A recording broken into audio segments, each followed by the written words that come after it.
Every year, thousands of Brits head to Europe in search of a dream. I feel relaxed already. And breathe. But sunshine and scenery and a great lifestyle need to be paid for. We have to get going, because that's what we're here for, to run a B&B. So to fund their fairy tale, Champagne tastes and lemonade money.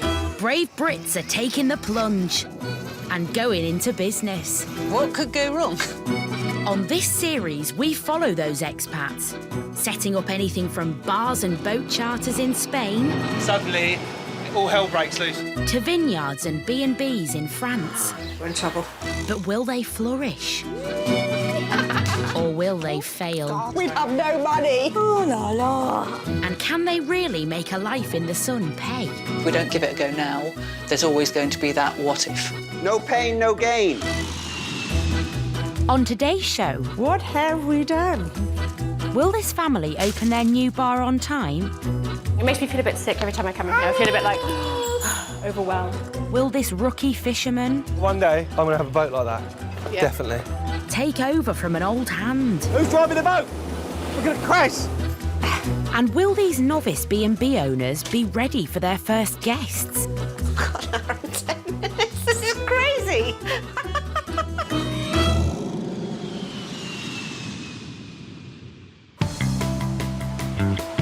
The Costa Blanca, Spain.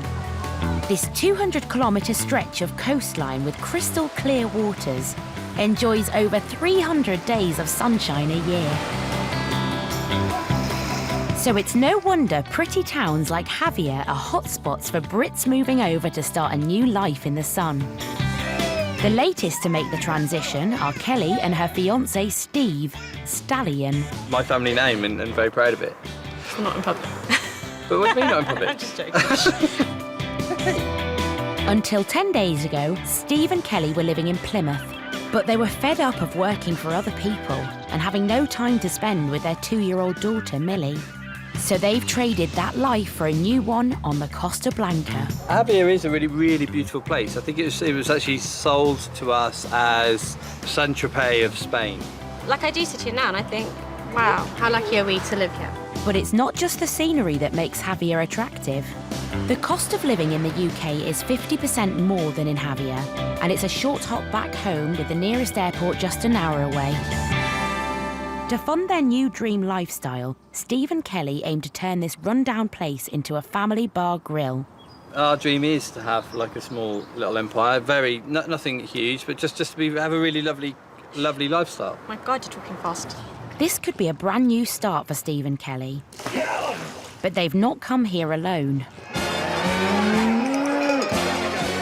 I love it. Meet Gail, Who is going to grab this bull? Look at the bull waiting. Steve's African-born mother-in-law. Am I going to get through this?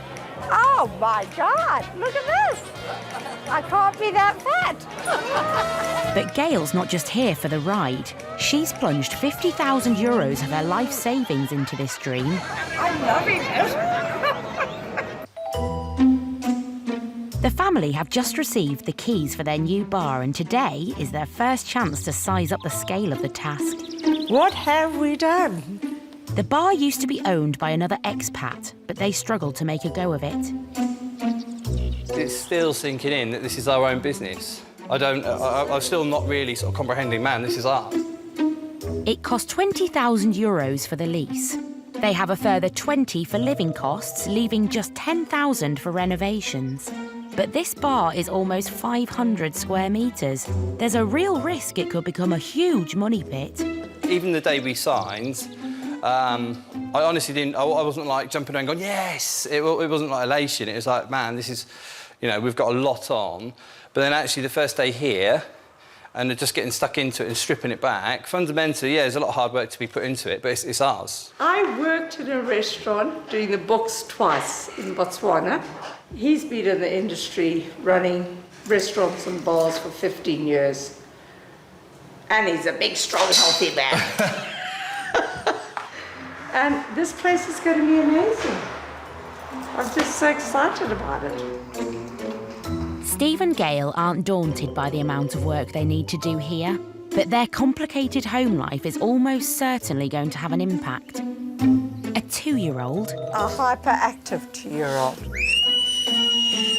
a feisty mother-in-law, Quite a force to deal with. Good or bad? and the biggest bar in town. What could possibly go wrong? It's gonna be great. One of the most popular stomping grounds for expats in France is the Dordogne. It's home to around 20,000 Brits, and it's easy to see why. Described as Britain 50 years ago, house prices are less than half of those in the UK. The area is steeped in history and produces gourmet food and world-famous wines. Merci, sir. Former teacher Alison and computer expert Richard Haylock have bought into that dream. Are you going to carry that? Well, somebody's going to have to. They've left behind their family in Scotland to start a new life in Mahoy-sur-Belle, a small town of just over 1,000 people, famous for its bustling markets and moated chateau. This is heaven on earth. I have no axe to grind with Britain, apart from the fact that I do enjoy good weather because I'm always outside. I've got dogs. So what's wrong with Britain, from your point of view? Roadworks. Have you seen any in France? The Dordogne has miles upon miles of unspoilt countryside, and it should fulfill their dream of a life in the great outdoors. But to fund that life, they need to turn this traditional French townhouse into a profitable B&B. It's minutes from a main trunk road. It's in the middle of a small town with shops around. This place actually ticks all the boxes for us. They've plunged all their life savings into this rundown property. This will soon become the only B&B in the village. Simple, or maybe not. It's something we've never done before. Wow. The comment about refurbishing an old French house is don't. For the Haylocks' dream to stand a chance, they have to cash in on the summer season. It's now late spring, so that means being open in just 4 weeks. The tradesmen have completed all the structural repairs, but the biggest challenge is yet to come. These 2 novices need to turn this shell into a working business. So I'm going to put a second coat on here, and if you can put a first coat like that, I suppose, then that would do nicely. You don't reckon I can paint, do you? You're overloading your brush, that's part of the problem. In less than a month, 3 bedrooms need painting. The bathrooms have to be plumbed, and the electrics made safe. I've just dropped some white paint on the Dalmatian. You'll never find it. It landed on a black spot. Yes. Richard, it's on his head. So it is. Not only have the Haylocks never run or renovated a B&B before, but the pressure has just got worse. Their first guests are imminent. Well, we've got family descending on us as a dry run, as it were, and they'll be descending on us in about 4 weeks. So we've got quite a bit of work to do, but none of it is structural now. That's all been done. But is Richard's optimism simply papering over the cracks? The house could be Fall set down? on fire. Well, no, we're insured against that. Well, not assured against fire. Are we not? We'll get that sorted. Darling, you can't stop fire if it decides to set fire. No. That's the point I'm trying to make. Go and live in a tent. 4 weeks, it'll be finished. We'll be open for business. Yeah. 25 kilometres southwest of Malaga Airport lies the tourist hotspot, Fuengirola. Each year, thousands of Brits descend on the town, making it one of the most popular holiday destinations on the Costa del Sol. Fuengirola's roots lie in fishing, and it's a pastime that remains popular to this day, attracting native Spaniards and Brits alike. One man cashing in on the passion for fishing is expat Dean Hoyle. We catch a little fishy when the boat comes in. He's the Costa's answer to Captain Birdseye. You ever seen a hermit crab race? It takes a long time because they don't move fast. Portsmouth-born Dean has been here for 10 years and is now one of the most successful fishermen in the area. That's some of the bits and pieces we fished we've caught there. There's the shark we had a few years ago. It was 110 kilos. We've had small sharks, basking sharks, thrasher sharks. It's enjoyable, it's nice when you're out there in the ocean, you know, and it's flat calm. especially in Spain, because in May, once May comes, you've got May, June, July, August, September, October, and it's nice. Nice weather, nice temperature. During the summer, Dean's fishing charter operates 7 days a week, and today is no exception. Come on board. Dean charges €60 each for a day's charter. All right, let's go fishing. Who's driving the boat? I thought you were driving the boat. We're going to crash, hit an iceberg. Right, let's try and get some mackerel. And it's not long before it's time to drop anchor and show these customers what makes this business so successful. I'm not a great fisherman. He's way better than I am. So. You watch, you will catch the fish. Yeah, I know that. I know you will, because I'm going to help you. Good. Drop and stop, okay? Drop, stop. Give it a little wiggle like that, little wiggle. Dean's sales technique is all about the banter. You got me. There you go. But the success of the business is also down to his knowledge of the ocean.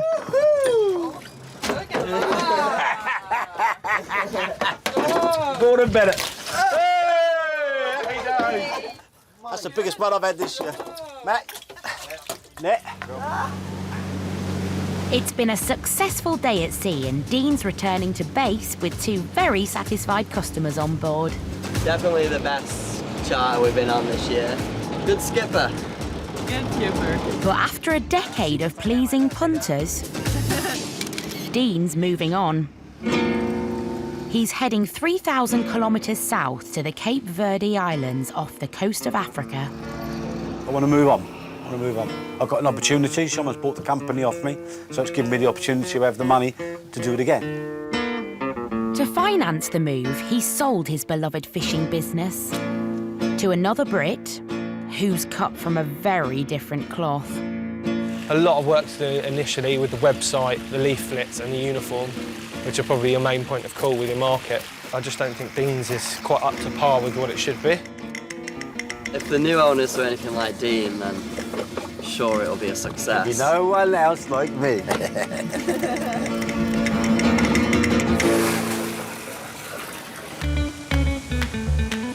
The stallion family arrived in Javier on the Costa Blanca a month ago. Let's get going. They're following their dream of opening up a family business in the sun. Spain is a wonderful country. It's friendly. It's warm. Wine, beach, food. Mum had always wanted to be by the Med. She's always said, I want to live by the Med. I always wanted to sit on the beach. And be a lifesaver. No. Now, this location is not quite beachfront, but it's one of the biggest venues in town and has huge potential. Look how much light is in this place. Today, the renovations begin. Steve and Gail want to turn this rundown restaurant into a family-friendly bar grill. They need to rip out all the fixtures and fittings and decorate the entire space. Yeah. Are we going to be sober when we go home? Are we going to be sober? I hope so. They have a tight renovation budget of €10,000 and have set themselves a deadline of 2 weeks to be open. I mean, we're gutting it. Then we can see what we've got. Stripping it back and actually exposing a lot of the original features and stuff is exciting, because you just get to see the actual full potential of what this building has. Stevie is extremely hardworking, ripping the place apart, you know. You know, it was like watching, what's that guy? The Incredible Hulk. Ideally, these are all going to come down, because this is all just like false paneling. So bring these down, remove these. Some of the lights will come down. We're going to strip all this bar back off. And then we can start rebuilding. Just take it back to a blank canvas, really, isn't it? Yeah. Steve and mum-in-law Gail chose this bar together 2 months ago on a rather risque research trip to the area. So we rented an apartment. Can I tell our story? Yeah. And we've got upstairs, double bed, and no couch. So I actually shared a double bed with my son-in-law. I was obviously very aware of my snoring. When he snored, I just hit him. And I didn't breathe properly, he just slapped me. Gecko, you're not breathing properly. Not that I expected her to to have died next to me. But it was amazing. She was loving it. Although I didn't sleep naked then. I did keep my clothes on. The bar needs to provide an income for the whole family, and although Gail and Steve are confident, Kelly has some serious reservations. When I first saw the bar, to me, I felt like I greyed within a second. I greyed and lost all my hair. I went grey and that was it. And I aged. I felt like that's it, you know. I try to always look at the glass half full, but I have moments where I go into like panic. You know, are people gonna come? Are they gonna give us a chance? And Steve says to me, you've just gotta relax. And sometimes my problem with me is that I think too much. And he says to me, you just think too much. And you've just gotta slow down, you know. But Gail and Steve have come up with a strategy to manage Kelly's anxiety. She's not coming again until I want her to come up and see what we've done. And see the difference. Yeah. Being on such a tight budget, it is crucial that money can be saved wherever possible. So Gail is trying to decide what can be salvaged. I don't like any of this. I don't like this. I don't like these. These, and these. These are quite pretty. And that. A bat. Wow. Isn't this exciting? Isn't it like Pandora's box? This bar is going to be amazing. Stevie, I'm excited. But despite the optimism, it's clear that some of the jobs here need specialist tradesmen. So is the 2-week deadline realistic? Or are delays going to scupper all the plans? Fuengirola, on the Costa del Sol. Since the 1960s, the town has become a leading tourist centre. There are now dozens of bars, restaurants and attractions making a good living out of the holidaymakers. One such businessman is Dean Hoyle, who's netted a healthy profit from his fishing business. Mi casa, your casa. But now he wants to head to new waters. He has a dream of setting up again on the Cape Verde Islands. And today, the man taking over Dean's fishing charter has arrived in town. One day, I'm going to have a boat like that. Yeah. Definitely. 29-year-old IT graduate Nathan Williams used to work for a large corporate company in the UK. But now he's keen to cast off the shackles of his 9-to-5 lifestyle. I'm just fed up of that whole schedule of waking up in the morning in the dark, going to work in the dark, coming home in the dark, and you're wishing every day of your life away. And I'm 30 next year, and I just don't want to be 40 and be in a dead-end job and not happy. So I thought, why not take the plunge and get on with it? If all goes to plan during this visit, Nathan will give up his job and home in chilly Walton-on-Thames and move to Fuengirola Marina to set up a fishing business. Well, I'm lucky enough that I've been fishing since I could hold a rod. But once you've done a lot of freshwater fishing, you get to a certain size of fish and you can't get any bigger. Whereas the sea offers potential to be able to catch huge fish and, well, fish of a lifetime, to be honest. Nathan is risking €140,000 on this venture and is paying for it with an inheritance left by his father. But he's never fished these waters or run a business before. I'm coming all the way over from England and changing my life to come and attempt something that might fail. So I'm leaving comfortable stability to then come over and maybe lose everything. Nathan has enough money to buy the business and a house.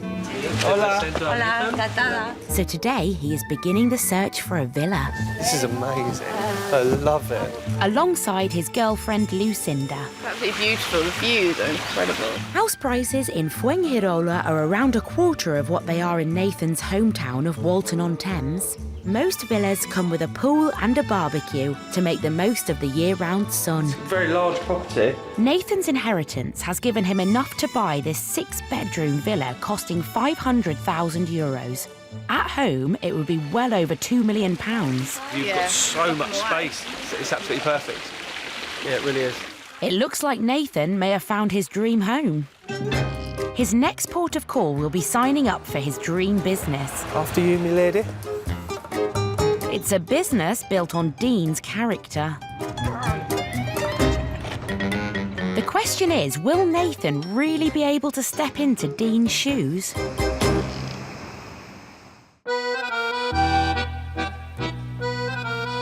The French Dordogne, and in the sleepy town of Marois-sur-Belle, novice B&B owners Alison Haylock and her husband Richard are enjoying their new life.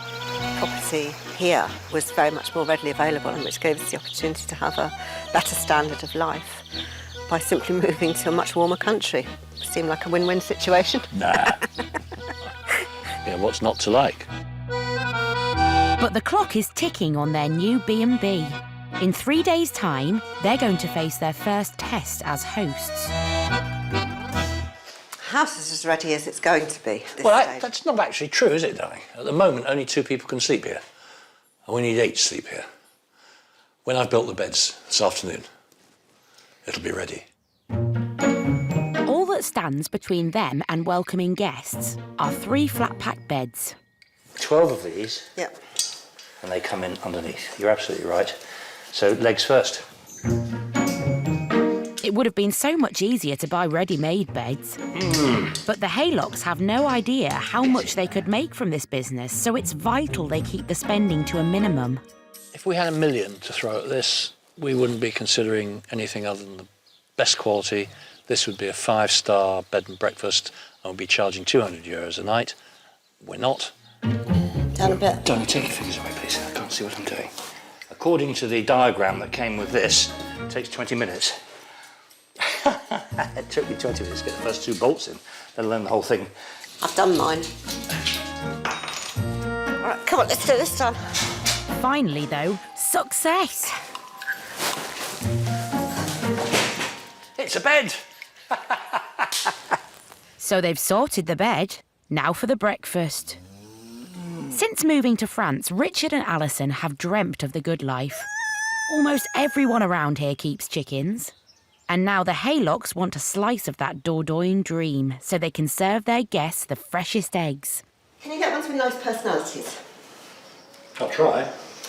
25 weeks, point of lay, apparently, and We know what the French for that is. 25 semaines, and that's about all I would know. 25 weeks? Yeah. OK, right. 25 weeks, nice personality. Yeah.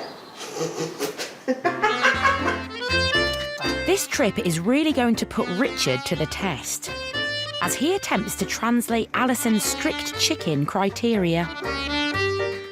I think Alison's certainly nervous about letting me out to go and buy chickens when I know absolutely nothing about them. The Dordogne is world famous for its traditional markets selling quality food and wine. Today, Richard has headed to the nearby market town of Thiviers.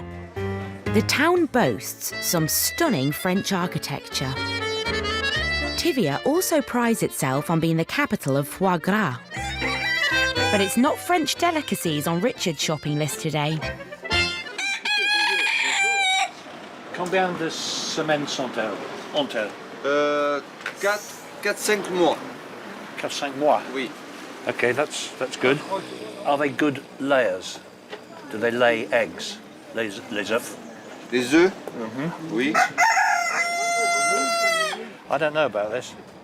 Unfortunately, these are not the brown chickens Alison has set her heart on. Here we are. But never fear, there's another birdman just round the corner. Monsieur, bonjour. Bonjour.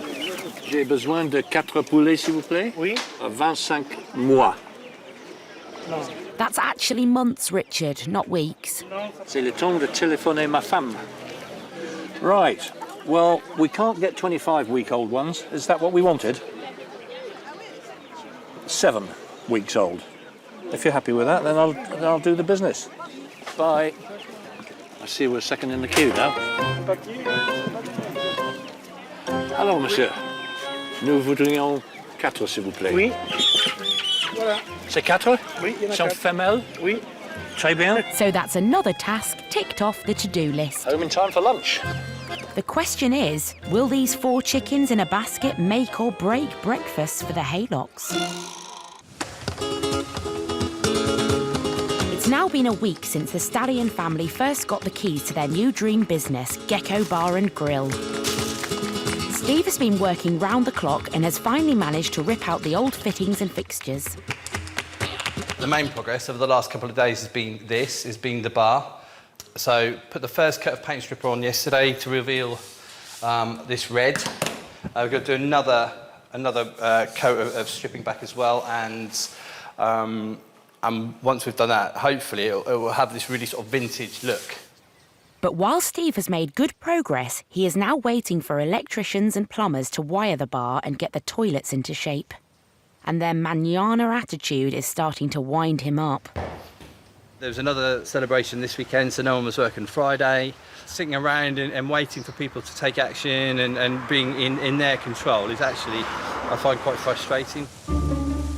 The longer the Stallions are not open, the longer they are not earning, and money is getting increasingly tight. So Gail has left the bar behind. I'm sort of divided because we also need to run the house, and I think Kelly needs some support. As well as helping Kelly care for Millie, Millie! She's wasting money.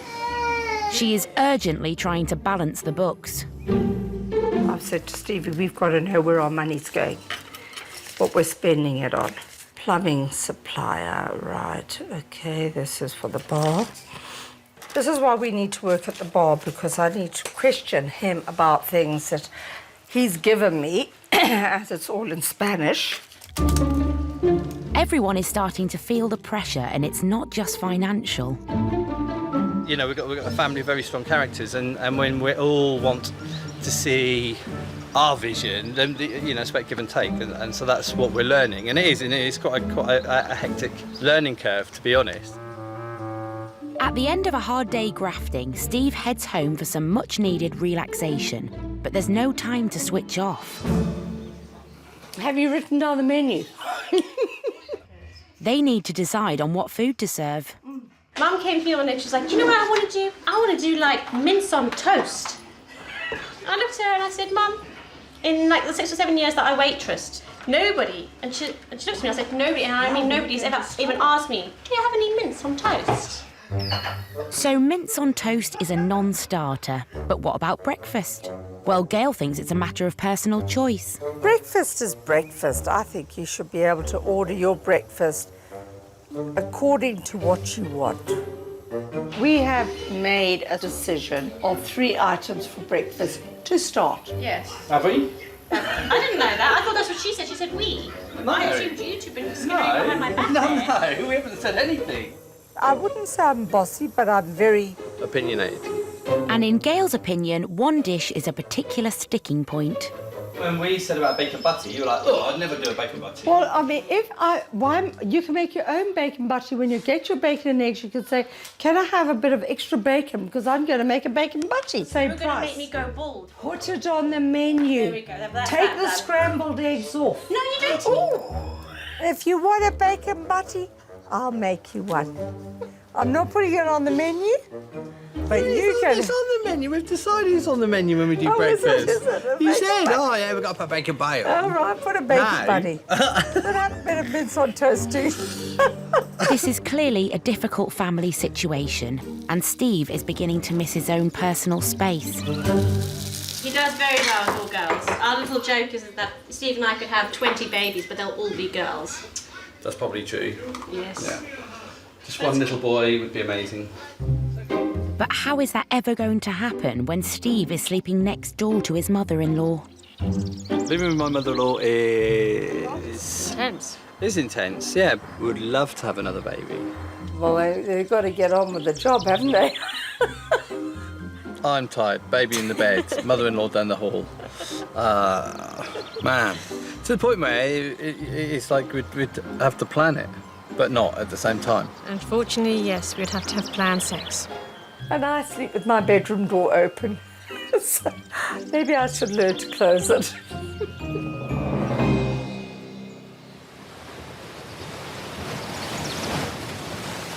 Further down the Spanish coast, 29-year-old Nathan Williams is making a life-changing decision.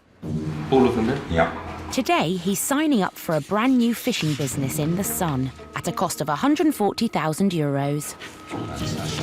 just want to point out at this stage, if you change your mind for any reason other than a problem with the business, you don't want to come to Spain, you want to go to Portugal instead, you will lose your deposit. Yeah. Okay?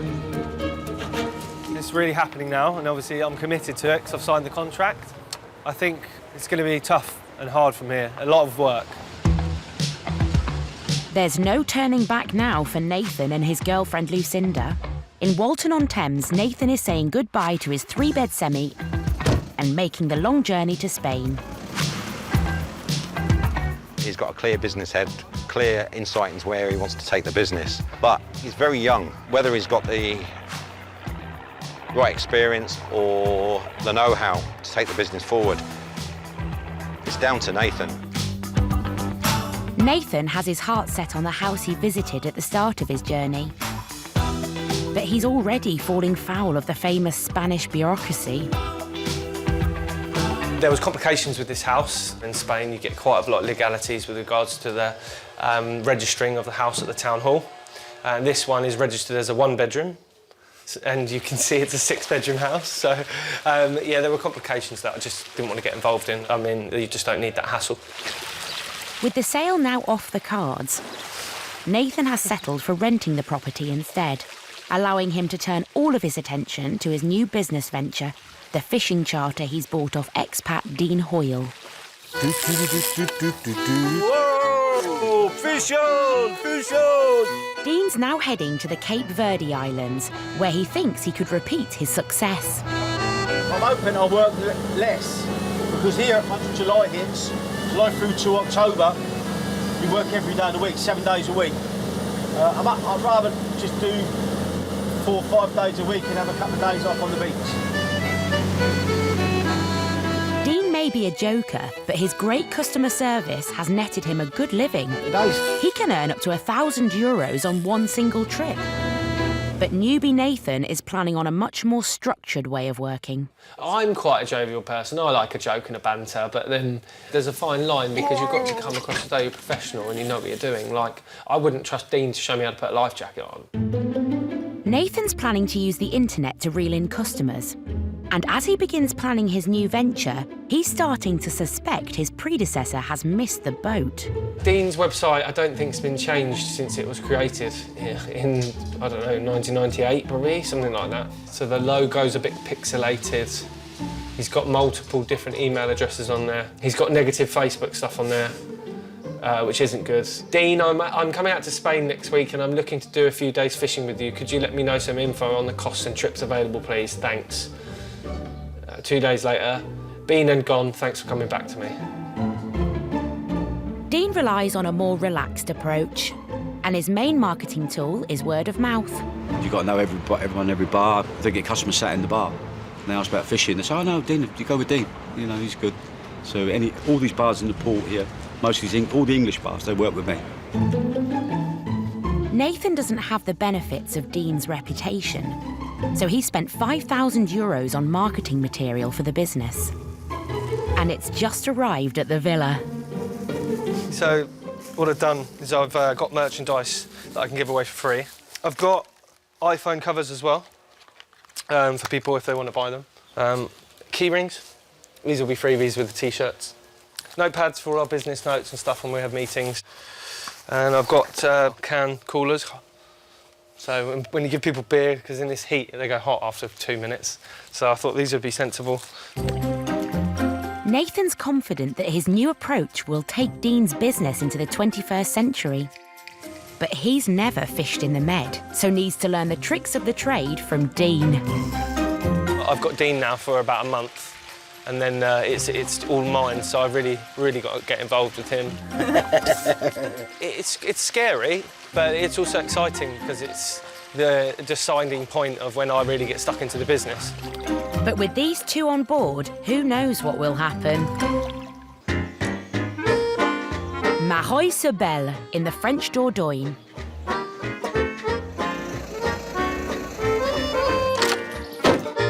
Today, Richard has just returned from a rather unusual shopping trip, buying chickens for his new B&B. How many did you get? 4. Only 4? Yeah. Are they guaranteed female? That's what he said. His wife Alison has been at home hoping the birds have just the right personality.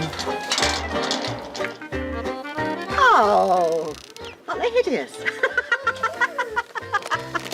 I think they're all nice. I never thought I liked chickens. I've always loathed the look of their feet. You've always said to me that you dislike the look of chickens' legs. I do, I still do. But there are some members of this family that actually quite like the look of chicken legs. If the dogs get to them, they won't fare at all. They'll be in pieces. But that's the gate. It stood up to the first line Hugo, of no. Hugo defence. Hugo! No. Oh, they're cute. And they're 7 weeks. 7 weeks old. That means 18 weeks till we get the eggs. I know. It'd be lovely if we can offer guests eggs straight out the garden, wouldn't it? Though it seems Hugo may have other ideas. No, Hugo. It's late May and work is still going on to renovate the B&B. This is chicken and spinach. To top up their takings, Alison hopes to offer guests an evening meal at €25 per head. I very much enjoy cooking for small numbers, large numbers, private dinner parties, catering events. Done a couple of weddings. This naughty pastry has decided to curl. Not having that. Tonight they're going for a trial run by cooking for a house full of friends and neighbours. But it's not the cooking that's going to cause stress here. There are a few things we can't do together. One of them is share a kitchen. Isn't that right, darling? I've had this bit built for him so that he can make tea or coffee without getting in the way. He's got this knack of coming in to do something really important just as I'm trying to serve up. And it's totally unconscious. But tonight isn't just about testing their skills as B&B hosts. This is also a special occasion. Well done. I can't believe I just said well done to a flan. It's Alison and Richard's silver wedding anniversary. 29 years ago, I took this gentleman home and he half drank a cup of coffee, got up, went upstairs and got into my bed and... Been there ever since. And 4 years later, he popped the question. I said, well, I want to get married. And he said, well, I don't, because every time I get married, it all goes wrong. And I said, well, it isn't going to go wrong this time. And after a week of beating him up, and I'm quite good at that, he eventually said, and then here's the proposal. When do you want to do it, then? Not much about my life has ever been romantic, to be honest. It's always been a little bit quirky, a little bit odd. The guests are due to arrive at 7 p.m. God, an hour and 10 minutes. This is crazy.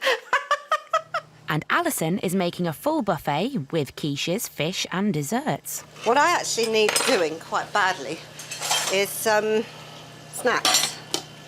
I can do anything badly. So can I. Bonjour.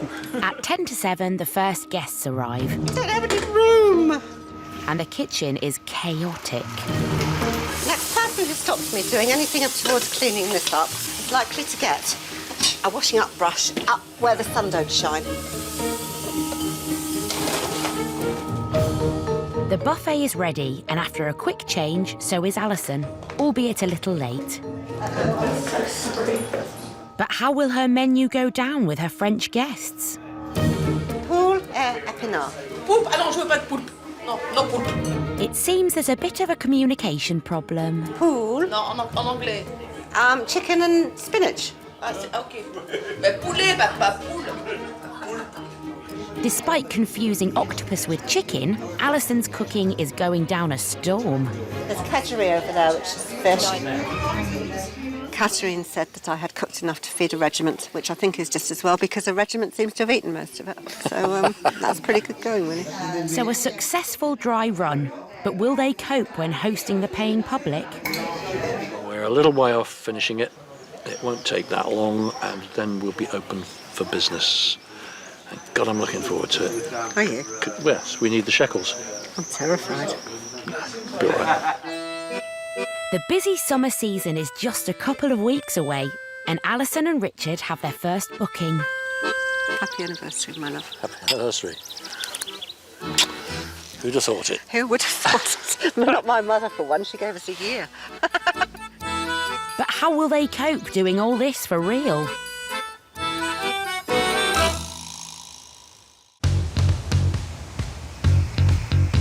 It's been 2 weeks since the Stallion family first started work on their new family bar, which they hope will fund their dream life in the sun. There's no turning back, this is it. But Kelly has always had huge concerns about the scale of what they've taken on board, and she finds it hard to forget that first visit. I was irritated, angered a little bit. You were really angry? Yeah, I was. This is the warrior.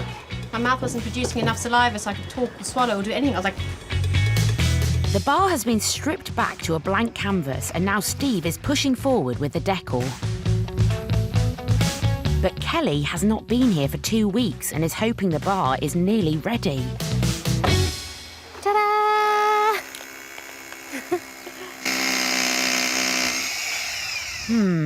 Not quite the red carpet she was expecting. Don't get upset, it's okay. Like mother, like daughter. 2-year-old Millie's not too keen. But what about Kelly?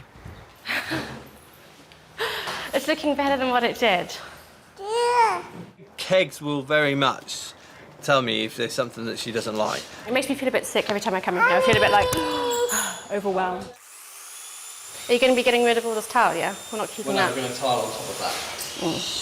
I thought we could get away with leaving it red for the time being. I'm just saying, because obviously we've got red up here, red here, and then if we've got distressed red in the bar... Is that what you want to do, a distressed red on that bar? You disagree?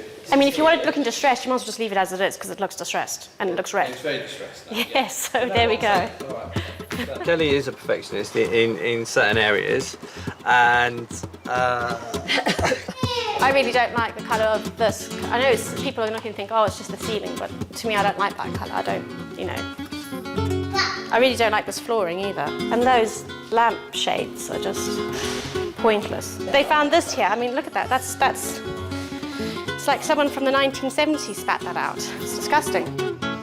With the renovations taking longer than expected... Box that bag. Box it. Go on. The family are missing out on vital takings. I think the more we strip back, the more better I feel. The more we clean, the more I can see what they see. And so, yeah, no, it's getting there. So overall, Kelly is slightly more optimistic than an hour ago. Well, that's just a hazard if ever I've seen one. Or maybe not. It's 2 weeks later, and the bar is still not open.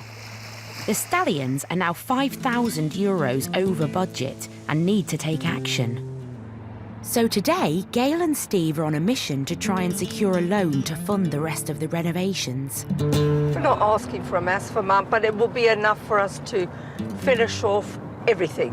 We're so close and we've done so much, and to not complete, it's not an option. So we need, by hook or by crook, finish the funding of it. Everything is riding on this meeting for the Stallions. They are now eating into the last of Gail's savings, and if this continues, they will be left without any contingency fund. The big question is, will this mission be a success? Next time, Gail and Steve are racing to the finish line. It's not about money, it's about our quality of life. It's about money, but it's about money. But will the bank manager save the day? Just have a look at what happens in here today. Let's be positive. Will the Haylocks be ready for their first guests? This place is just a permanent hazard at the moment. Screwdrivers, wire strippers. And Dean heads to new waters. This is one of the reasons I wanted to come to this island, because the fishing is outstanding. But Nathan still can't get out of the marina. It's just delay after delay after delay.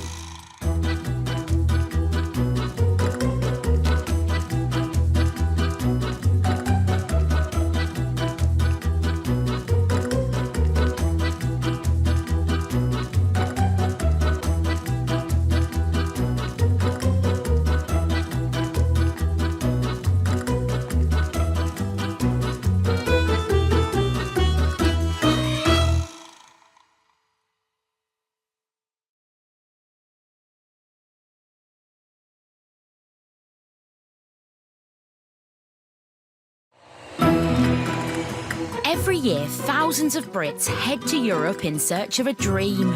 To a dad, that is just pure pleasure. This is heaven on earth. But sunshine and scenery and a great lifestyle need to be paid for. My bank is empty. We've got nothing left. So to fund their fairy tale, Get your little fishy when the boat comes in. brave Brits are taking the plunge and going into business. On this series, we follow those expats. Dave, you got any euros? Setting up anything from bars and boat charters in Spain to vineyards and B&Bs in France. Not happy.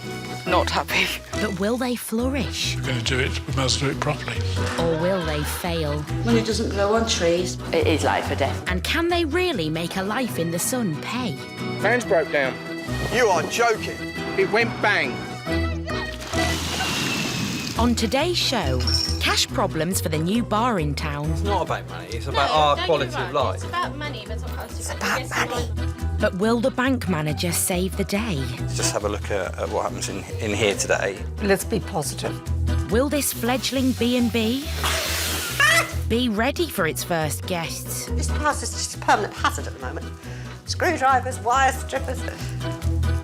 And a Costa fisherman heads to new waters. This is one of the reasons I wanted to come to this island, because the fishing is outstanding. But his student is left stranded in the marina. It's just delay after delay after delay.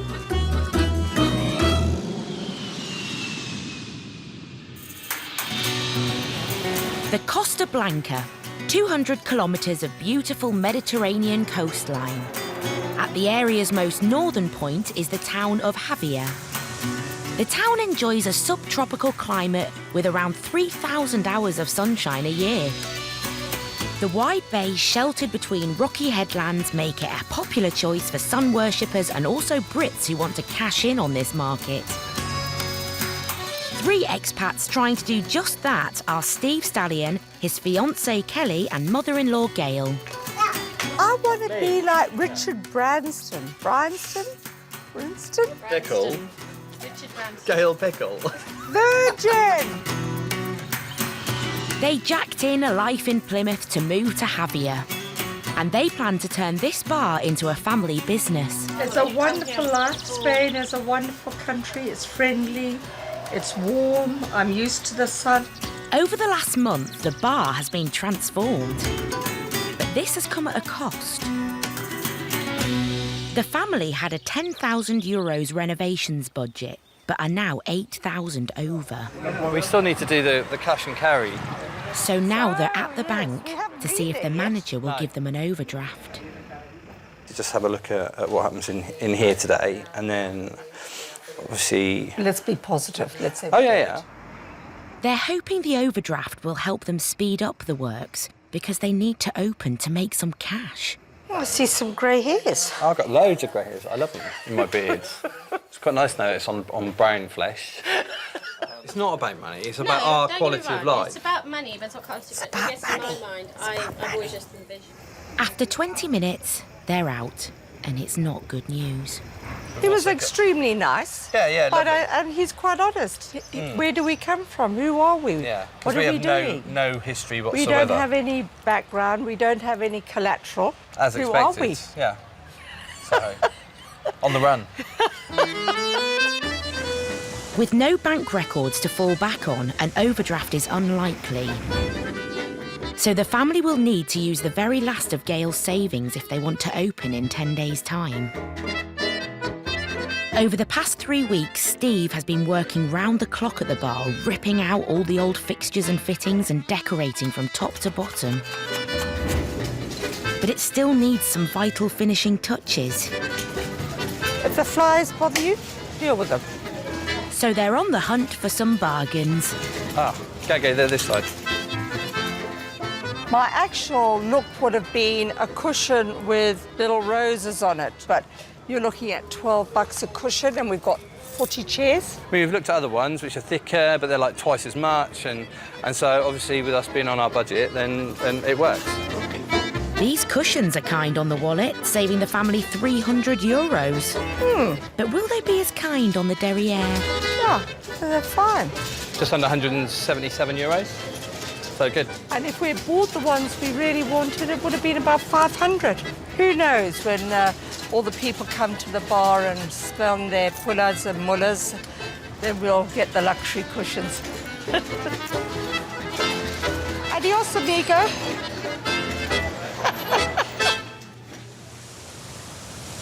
home, the stallions still have cash on the mind. The success of the bar will depend on the profit from the food they serve. So tonight they're working out how much they can make from their homemade fish cake. 3 eggs in this mix, let's just say 75 cents. Flour, 25 cents. Let's say 150 for the potatoes. And the fish, probably €5 for the salmon and €5 for the cod, let's say that. Right, so what's the total amount? €10? Yeah. No, that's actually €12.50. How many fish cakes are we going to get out of this? 20. Each fish cake will cost 50 cents each. No, still not right. Each serving will be 2 fish cakes. 10 portions out of this, okay? 10 portions. Times by 10. Well, no, we want to do... So we're saying 20 portions out of this. 50 cents times by 20. So this should cost us $10. This will cost us $10, yeah. No, still €12.50. This costs us €10, okay, to make. To make, yeah? Okay, and out of that, we'll get 5 portions. And you said 10 originally, now you say No, okay. The bar opening is already 2 weeks behind schedule, and if the family can't even work out basic pricing, Gail's dream of being the next Richard Branson could be slowly drifting away. No, man, come on. You're not going to sell a starter at €3.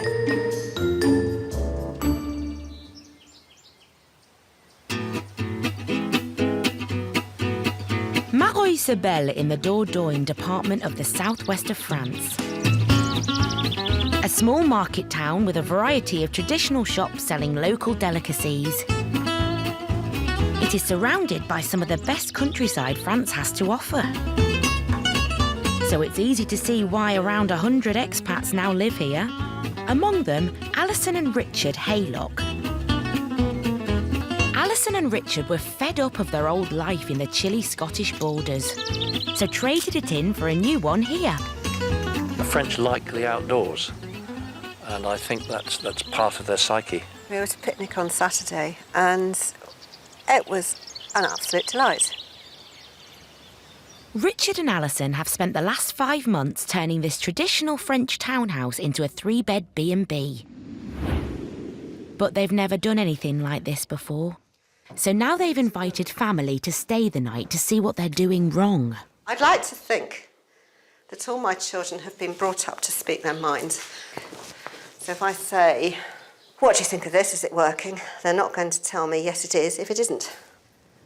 The Haylocks guest house is the only B&B in the village. It has 3 guest rooms, each with their own ensuite. 2 are now finished. Well, almost. That's a slight problem. But what we've got to do is get a very much heavier shower head, apparently, and think about it, but I have to warn people before they get in. If you laugh at me anymore, I'm going to collapse. Maybe next door will be better.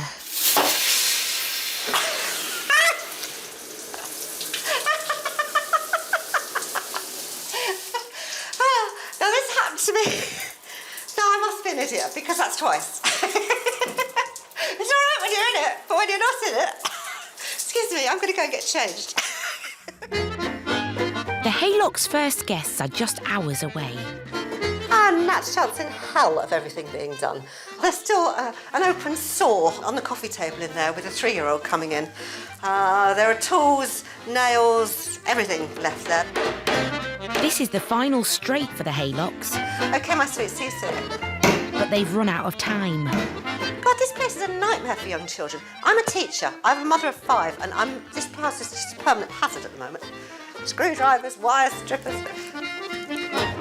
Their guinea pig guests have arrived.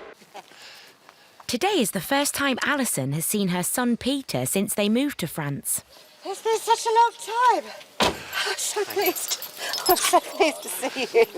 And she's about to be introduced to the very latest member of the Haylock clan. 6-month-old Evie. Oh dear. Hi. Hi, little one. Your room's ready.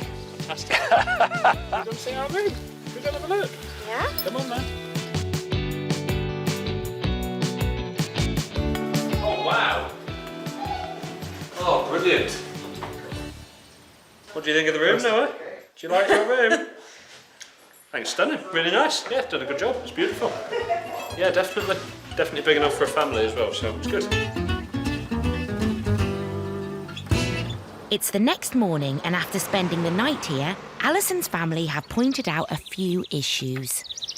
It's done what we wanted it to, and that it's picked up problems with the showers. Well, we knew about that, but one of them, I think, the head is leaking. The other thing is that Amy and Peter, who share a wall, reckon that they can hear each other quite clearly. So I need to talk to our builder about some soundproofing or how that can best be done. Will we take young honeymoon couples? Probably not. Let's hope all ours are late middle age and past it. And we can get them a comfortable night's sleep and a decent wash in the morning, that's all. And the over-friendly welcoming committee is a potential problem for the B&B. Come on, Daisy! But Alison has a plan. That's Hugo, trying to get in when he gets shut out. Right, which is OK, because the door's going and we'll have to think of something else. But this is my Hugo prevention device. So hopefully I might get a bit of peace. It's a short-term solution, but with a real booking now in the diary, will this be enough to keep the dogs away from the paying public?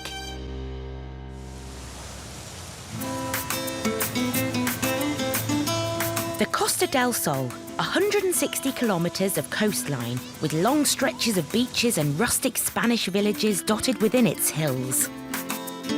In traditional fishing towns like Fuengirola, house prices are a fraction of what they are in the UK. 150,000 euros could land you a villa with its own pool. The town is also famous for its busy marina, with a host of businesses making money from the Med. The latest expat in search of his fortune is 29-year-old Nathan Williams. Hello. Nathan left his old corporate life in Surrey 2 months ago and is now living in the hills above the marina. He is currently leasing this stunning 6-bed villa overlooking the harbour. It's a bit different from the semi he left in Surrey. It's really good. We're settling in really well. Loving Spain, absolutely love it. Love the way of life, love the people, love the cost of living, which is really, really good. Nathan's bought a fishing charter for 140,000 euros from expat Dean Hoyle and has recently applied for his captain's licence. But he's never fished these waters. So while he waits for his licence, Dean has offered to show him the ropes. That's an engine.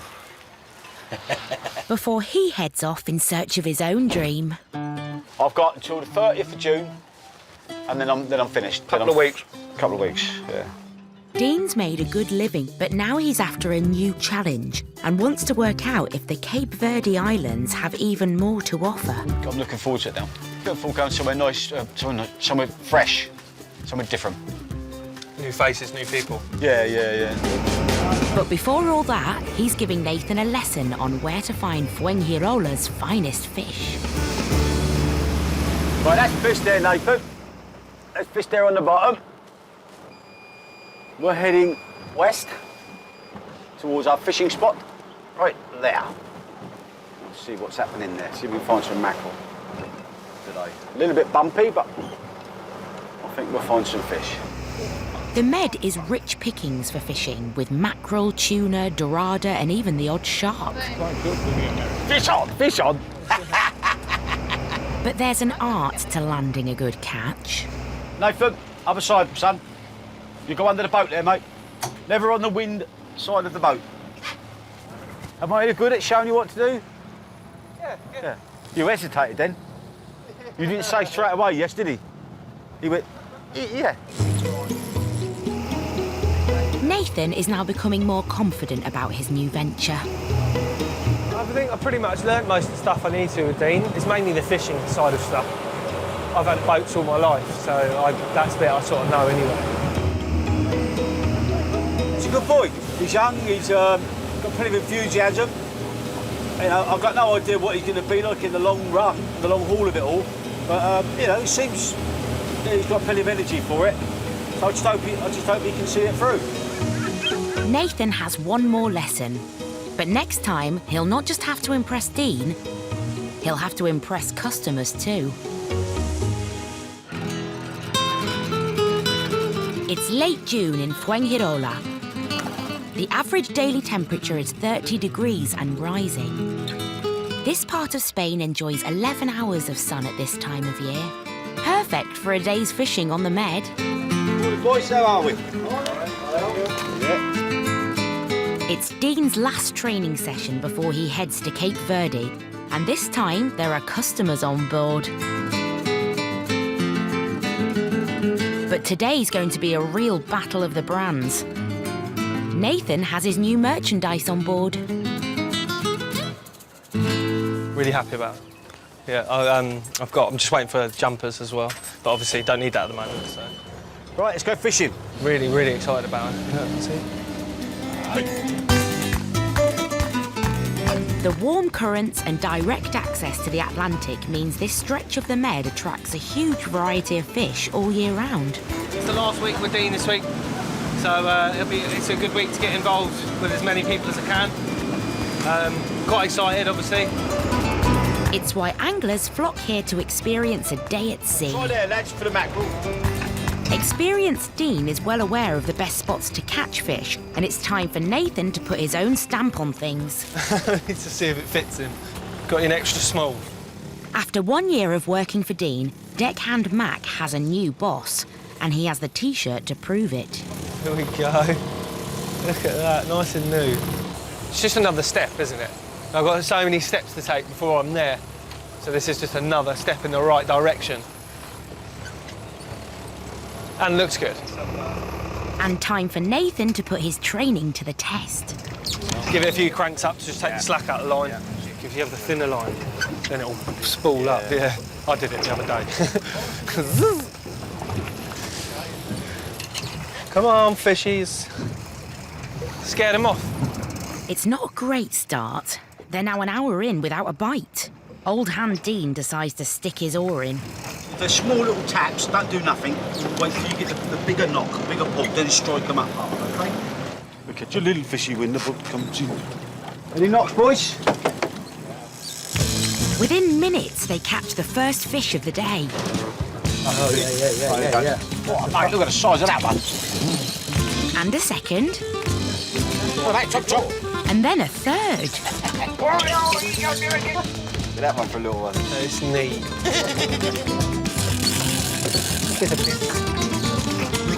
Oh, what's this?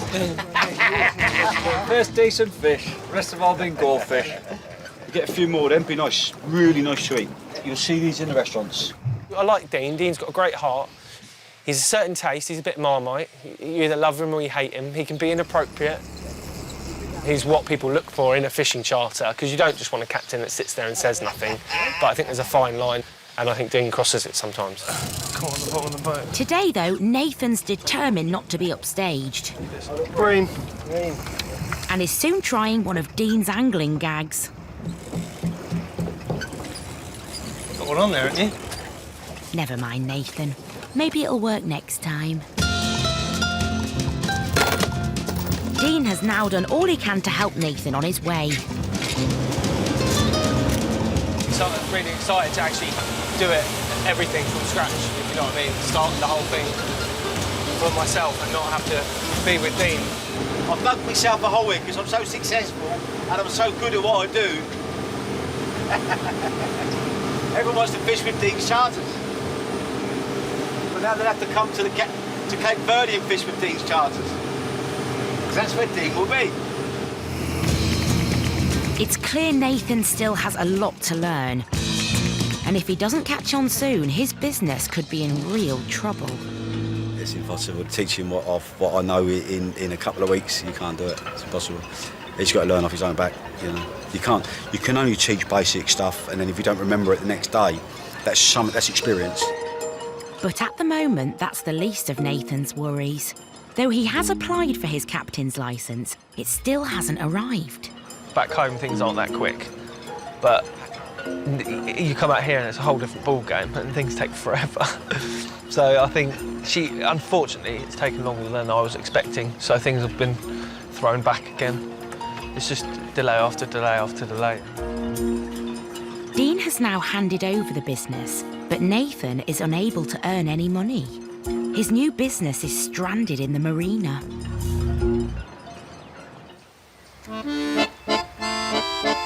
A month ago, Alison and Richard Haylock invited their family to test run their B&B in the town of Mahoy-sur-Belle. Quite like this. It is, isn't it? But now they are counting down to their first booking. We are opening on Friday the doors to our very first guest, which is very exciting. We hope to open in April, and it simply hasn't happened. We haven't been able to get the work done. We have 2 really quite lovely rooms ready for guests.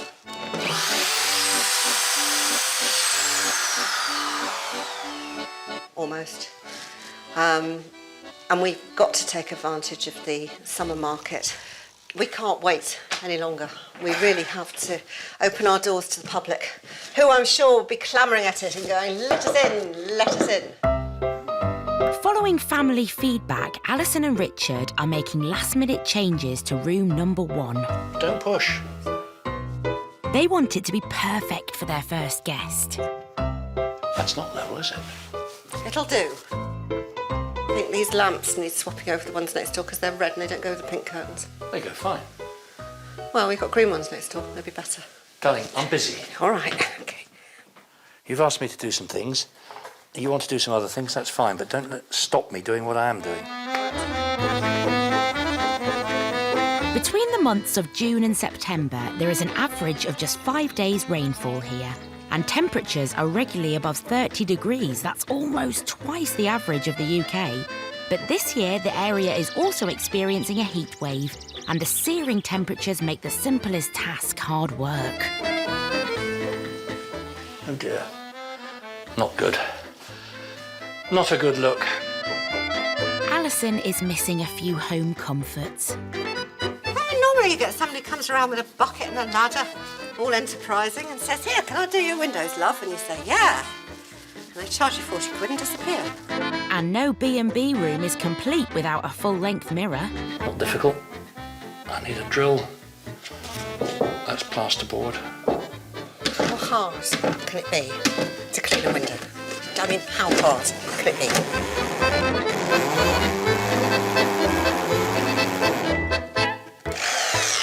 Blimey. That's not plasterboard then. Jury's out on that one, I would say. Well, it's better than it was. You're right there.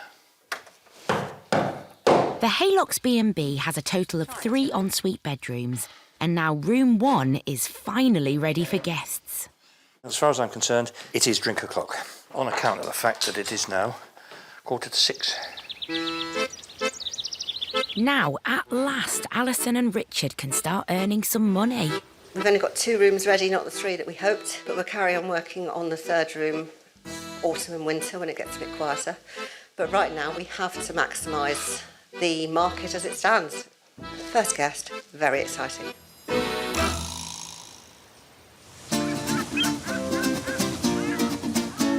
In Javier on the Costa Blanca, it's a big day for the Stallion family. Today's the day their bar will open to the public. Got to this morning and I was like, man, we're not ready. But then, you know, once I had a little reset, then it's just a case of deep clean and dress it, and then we're ready to go. This isn't going to be the only Gecko Bar. They're going to be all over Spain. Maybe Italy and Portugal too. It's 1 o'clock. The doors open in 6 hours. Any more of these? Yeah. But there are some things in life you just shouldn't rush. Whoa! That's shocking. Turn the power off, Steve.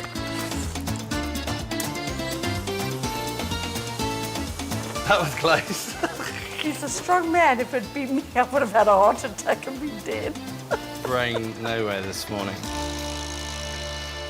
With minutes to go before opening, there's one thing every good landlady needs to learn.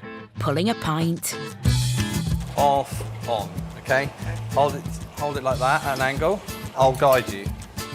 Are you going to get me a little stool? I'm on my tippy toes. You see it's now starting to build? Yeah. He gets there and just shut it off. And... Okay. You're not far off, you're about a couple of mil. Let me feel There, look, you're actually nearly, you're bang on. There you go, now it's settled, that's bang on. Hold on. That's a perfect first pint. That's it. How would you like the beer? Gecko Bar and Grill is now open for business. But will any customers come to sample the newest bar in town?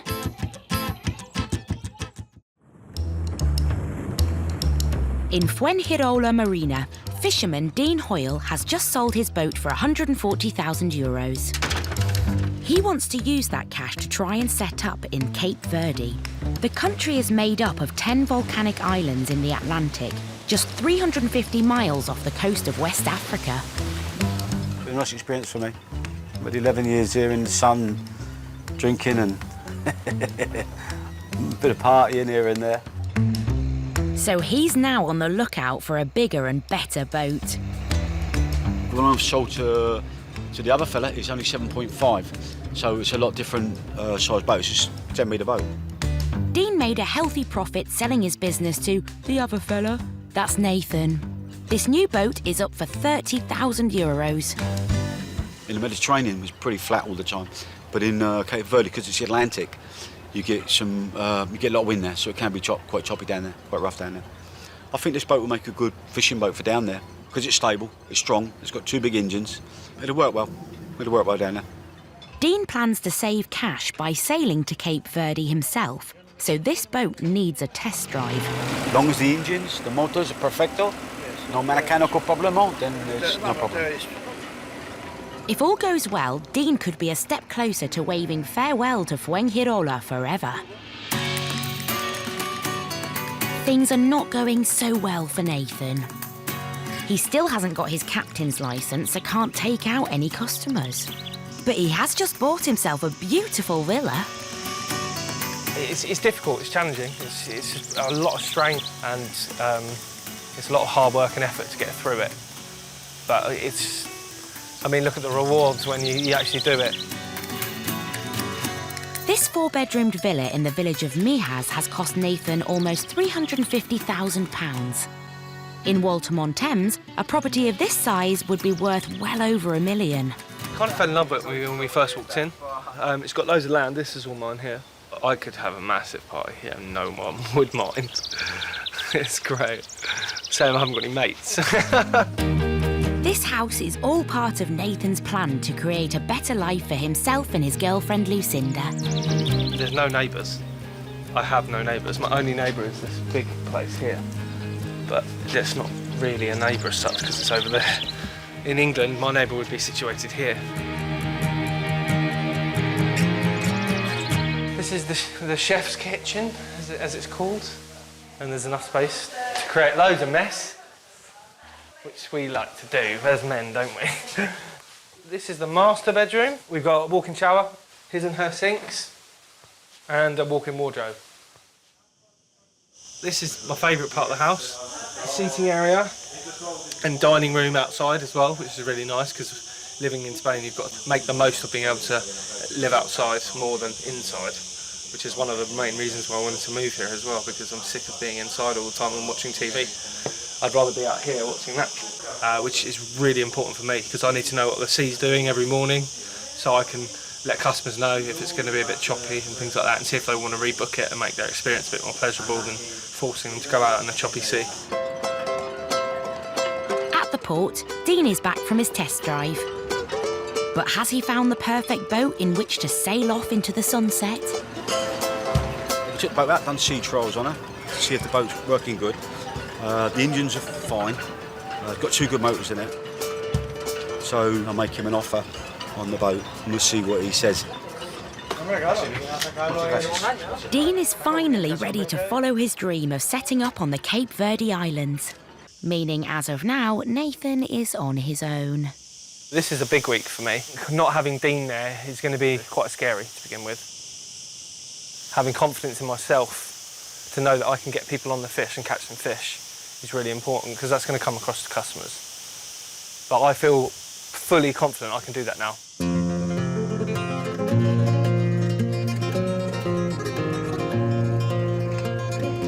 not saying nothing. He's a totally different character to me. So what he does is totally different to what I'm doing. And the way I act with my customers and play around with them and joke with them, you know, you've got to be able to switch it on and switch it off on the boat. And I do that quite good on the boat. You can't learn something like that overnight. I don't think you'd be able to do it.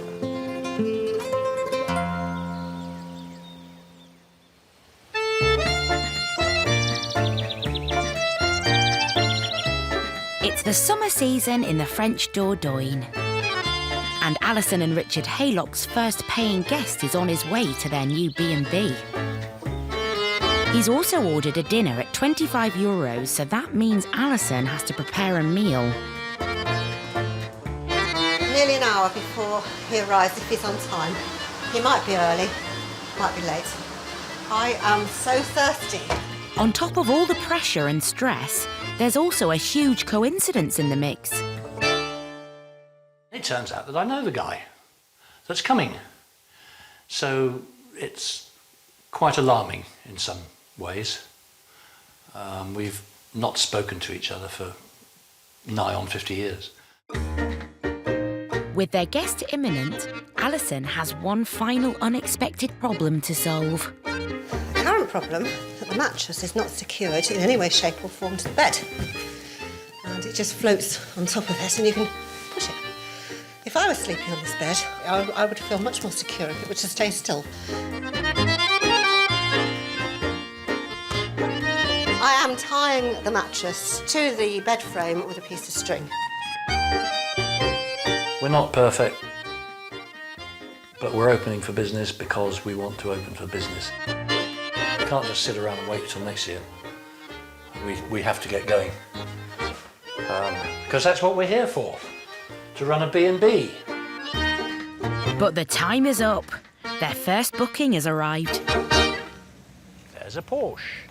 Eek! Julian, one-way street.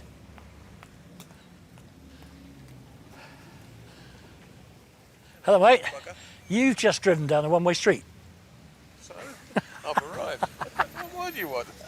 Hello, I'm Alison. I'm very, very pleased to meet you. I've heard you have got a lot to catch up on, so tonight we'll leave you in here with Richard. Okay. So with plenty to talk about, it's straight to dinner. Close. And it's a good start. The guest has wolfed down his first course. Julian said it's the best fish soup he's ever had. Thank you. So on to the next. Osso buco, or veal stew with rice. I might have overestimated the quantity. I'm so sorry, so please just leave it. You don't have to force yourself to eat it all, I promise you. It's Alison's first dinner service, so what does Julian think? This is delicious. The importance of today is huge because we came over here to run a bed and breakfast. And my confidence is quite easily dented. I'm hoping that if he's got anything negative to say, he'll feel, one, able to say it, and two, in a way that I can simply say, right, I'll put that right. This has been a huge emotional and financial investment for Alison and Richard. But after his stay, what will Julian think of the Haylocks B&B?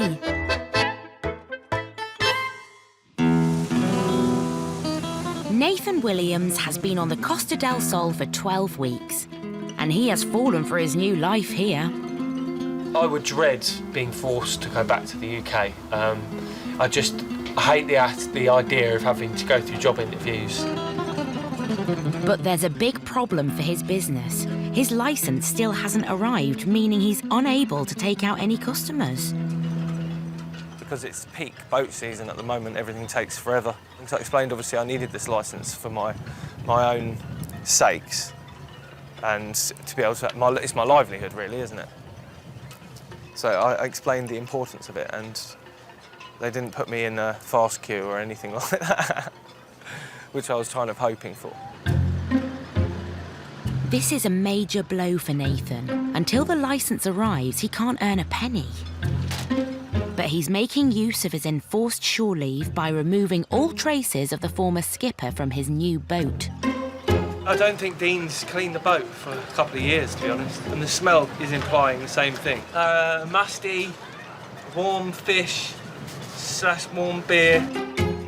Having already spent €5,000 on slick marketing and merchandise, it's vital that the boat lives up to the image. It's that whole first impressions thing, isn't it? With so many reminders, Dean is never far from Nathan's mind. You're in it, Phil. What's up, mackerel, mackerel? Oh, be careful, you caught it. Wow, uncanny. Meanwhile, the real Dean Hoyle has landed on the African island of Cape Verde. The Portuguese-speaking islands have become known as the paradise in the Atlantic. It takes just 6 hours to fly here from the UK, and the climate is tropical. It enjoys around 350 days of sunshine a year, with temperatures rarely falling below 25 degrees. The island of Sal is where Dean dreams of setting up a new fishing charter. But after 10 years in Fuengirola, he needs to decide whether he is ready to gamble on a new life here. It's nice. The people are nice. They're friendly. It's quite a small island, and it's not a very big tourist area. The beaches are beautiful. The weather's good every day. Never get no rain there. I think they've had 1 day's rain in 2 years. One day in 2 years. So that's not bad. But this is not a holiday. Dean needs to be convinced there's a market here for his fishing charter.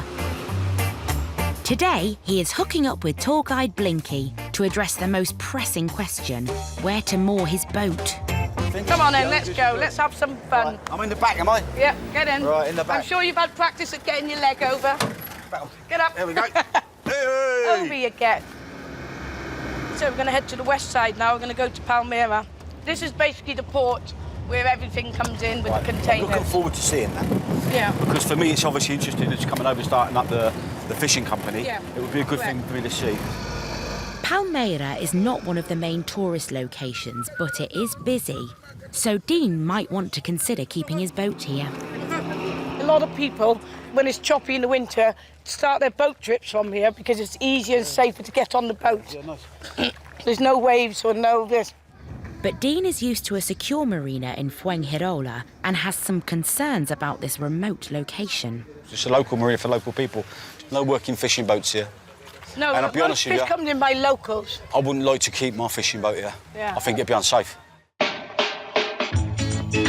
Dean is not satisfied with Palmyra, so decides to visit option 2, Santa Maria, where most of the island's fish are landed.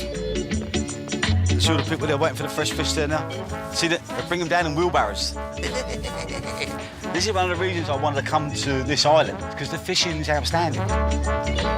But could Cape Verde be a bit too relaxed for Dean? Unlike Spain, this island's not developed yet. Spain's developed. So you've got marinas that people have put money into and built them. Here you've got no marinas. All you've got is that pontoon. And all your customers got to go on and off that pontoon. The man that owns that pontoon, that man's got you there. And if you fall out with him, you're in serious trouble, because you're not going to be able to come in and out that pontoon. While Dean is having reservations, Blinky believes there is a market here for him and his business. He's got character. And I think with the fishing business here, especially when it's big fishing, if you didn't catch anything, as long as you had a character on the boat, it makes a difference to your trip.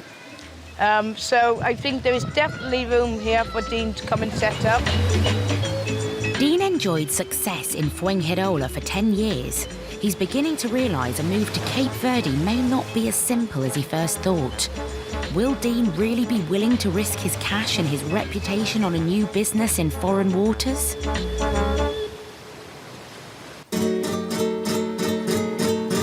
It's early evening in Javier on the Costa Blanca. After a 6-week renovation, Gecko Bar Grill is finally open. The bar has been transformed from a rundown restaurant into the Stallion family's dream business. I think what we've achieved today is amazing. I mean, yeah, OK, we're still not 100% ready, but we're open, our doors are open, and if people come in tonight, we can serve them. And at 10 to 8, it's the moment everyone's been waiting for. A table of customers arrive at the bar. I am proper chuffed. And Gail can't wait to meet and greet them. Hello. The only problem is, they're Spanish. Spanish. Pleasure. How do you say pleasure in Spanish? I just didn't know what to say because he spoke to me in Spanish and I thought, I don't know what to say. I said hola. I said pleasure. It's not long before Gail is back in her comfort zone. This is nice because you've done all this. This is different from that. Yeah. Are you going to be doing food? We are. Not straight away. We're going to introduce it, within a very short time. We just want to really revamp the kitchen so that we can put some good food up. Within an hour, Gecko Bar and Grill is bustling with customers, some locals and some tourists. We've been here now coming up to 10 years and being honest, it's probably the best it's ever looked. Meanwhile, 10 kilometres away, Steve's fiancée, Kelly, is home alone. 6 weeks ago, she was desperately worried, believing they'd taken on far too much. Tonight, she's in a much better place. Steve has been there every day for the last month and a half, a month that we've had this bar. Tearing down, building up, painting, planting, doing anything and everything to make us that we could afford on our budget, to make it what we want it to be. And Mum's been there with him every step, making choices with him. So tonight's about them, and it's good. By 10 o'clock, it seems all the hard work is paying off. Gail and Steve have taken €200. It's not a fortune, but definitely a good start. Even though, we've given the first drink of everybody who's come through the door a complimentary sangria, caña, whatever they like, really, people have stayed to have additional drinks, which is nice. So we've made a few pennies tonight, which is actually great, and it's nice to be back actually doing this. It's a bit surreal, actually. We're now making our own money, which is brilliant. It's been an emotionally exhausting day, but the Stallions have done it. I think it's amazing. Decor is fantastic, the lighting. There are quite a few different businesses that are no longer around, bars, restaurants up here. So I honestly think, there is an opening in the market here. And it's just what we need in this part. The Stallions are revelling in their successful opening night. I heard you were quite the lady. But there's still a long way to go. It's very nice, very pleasantly laid out. It's very good. Until I heard about the prices. Prices are not going to be very popular up here. They will die a death within 6 months.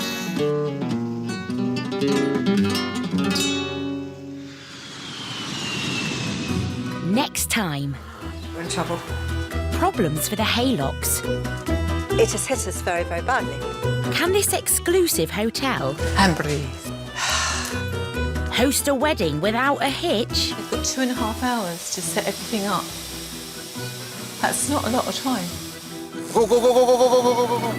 And a big catch for Dean. Shark, man! Tiger! But can Spain's newest fisherman impress his customers too? If you guys see anything, please let me know, because the more eyes, the merrier.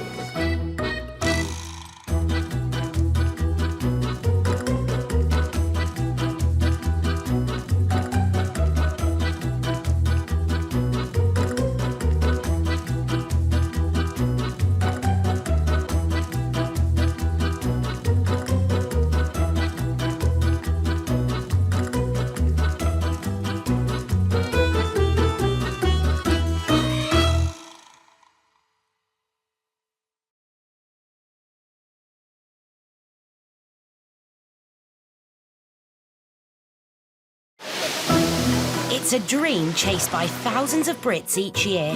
Number one's the weather. Heading to Europe to set up new lives and businesses in the sun. Are you ready? They're seduced by gorgeous scenery. It's just about the space out here. There's so much space. Year-round sun and a better, cheaper way of life. Our living room in London, you'd fit in 4 times. But how easy is it to turn the dream into a reality? Money's dripping in and flooding out. In this series, we follow those expats as they say goodbye, England. I think I'm full. and begin their new lives, setting up bars and restaurants in Spain. That's what we're talking about, girlfriend. Gîtes and B&Bs in France. Totally and utterly out of my depth. When nothing is ever as simple as it sounds. It's probably not good for my blood pressure, yes. It can fail, but it won't fail. Not if I've got anything to do with it. On today's show... We're in trouble. Problems for this French B&B. It has hit us very, very badly. Can this exclusive hotel... And breathe. host a wedding without a hitch? They've got 2.5 hours to set everything up. That's not a lot of time. Go, go, go, go, go, go, go, go, go, go. And a big catch for one expat. Shark, man! Tiger! But will his former pupil manage to impress? If you guys see anything, please let me know, because the more eyes, the merrier.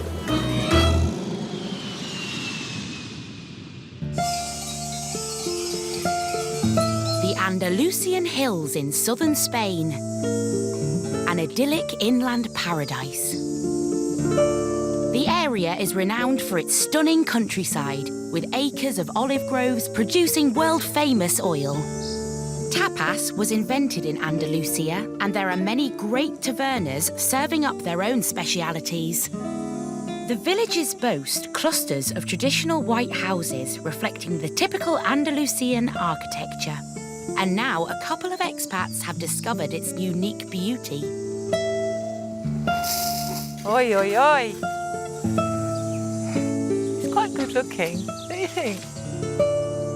Ray and Yvonne Williams left high-powered jobs in the UK to follow their dream of running this exclusive hotel in the heart of rural Spain. What made us do it? I think because we just wanted a bit of excitement and we're not afraid of hard work. And from what we're doing now to what we were doing in the UK, our lifestyle has changed fundamentally, completely. Ray and Yvonne have spent over €1 million creating their dreamed luxury hotel. I've eaten at some of the top restaurants and finest eating places on the planet. If we're going to do it, we must do it properly. It will set you back €230 a night to stay in one of the 8 individually themed ensuite bedrooms. This forecourt was actually made for us, and the marble was made, the whole thing, and the sinks. Cost a fortune. If you have a vision of where you want to be and you're prepared to work hard, Spain is a wonderful country to enable you to do that. But now the hotel is barely breaking even. So the couple are branching out into a new business, weddings. One could argue for weddings, Ray's had a few and I've had a couple. So, you know, between us, we've got some experience of what we would want from a wedding. I didn't want more than you. Ray and Yvonne's new venture starts now. How are you doing? Rachel and James from Bolton have set their heart on this hotel for their wedding. I know, it's lovely, isn't it, And have arrived to finalise the details. He'll have a path going up to a circular area there with this lovely arbour over it. The sunset will be over there. So you'll be probably facing that way. So that the backdrop, we get the timing just right. There'll be pinks, blues, greens. It'll be like when you proposed, James. Yeah. Oh, where did you? Over there, on top of that mountain. In a few weeks, almost 100 wedding guests will descend on the hotel. I kind of feel that it's got everything here that I wanted for my wedding, because it's something I always wanted to do it over here. It just ticks all the boxes, really. As you come up the stairs to come in, they'll all stand up and applaud you, and then you'll walk through. It's really lovely. Oh, I'm getting all in. I love weddings. Oh, I'm a complete emotional. Oh, definitely. Everyone is starting to feel some pre-wedding jitters. It is feeling exciting, but it's hard with the stress as well, because we live in England and the wedding's in Spain. I think it makes it slightly more difficult to arrange things because obviously we're not here. But I found personally that initially when you say that you're getting married, you think dress, bridesmaid dresses, catering, all the big things. don't And think of the then little once detail. they're done out of the way, you start panicking about all the smaller things that you'd not thought about. So that's what's been stressing me out. But now that we're here and we can see it all coming together, I feel a lot more relaxed.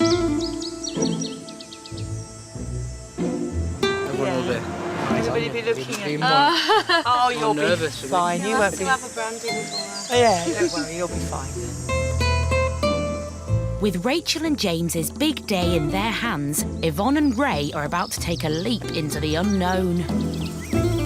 It's not your job to stress, it's our job to No, stress. that's what you're here for. Exactly. I take all the stress, I can't sleep.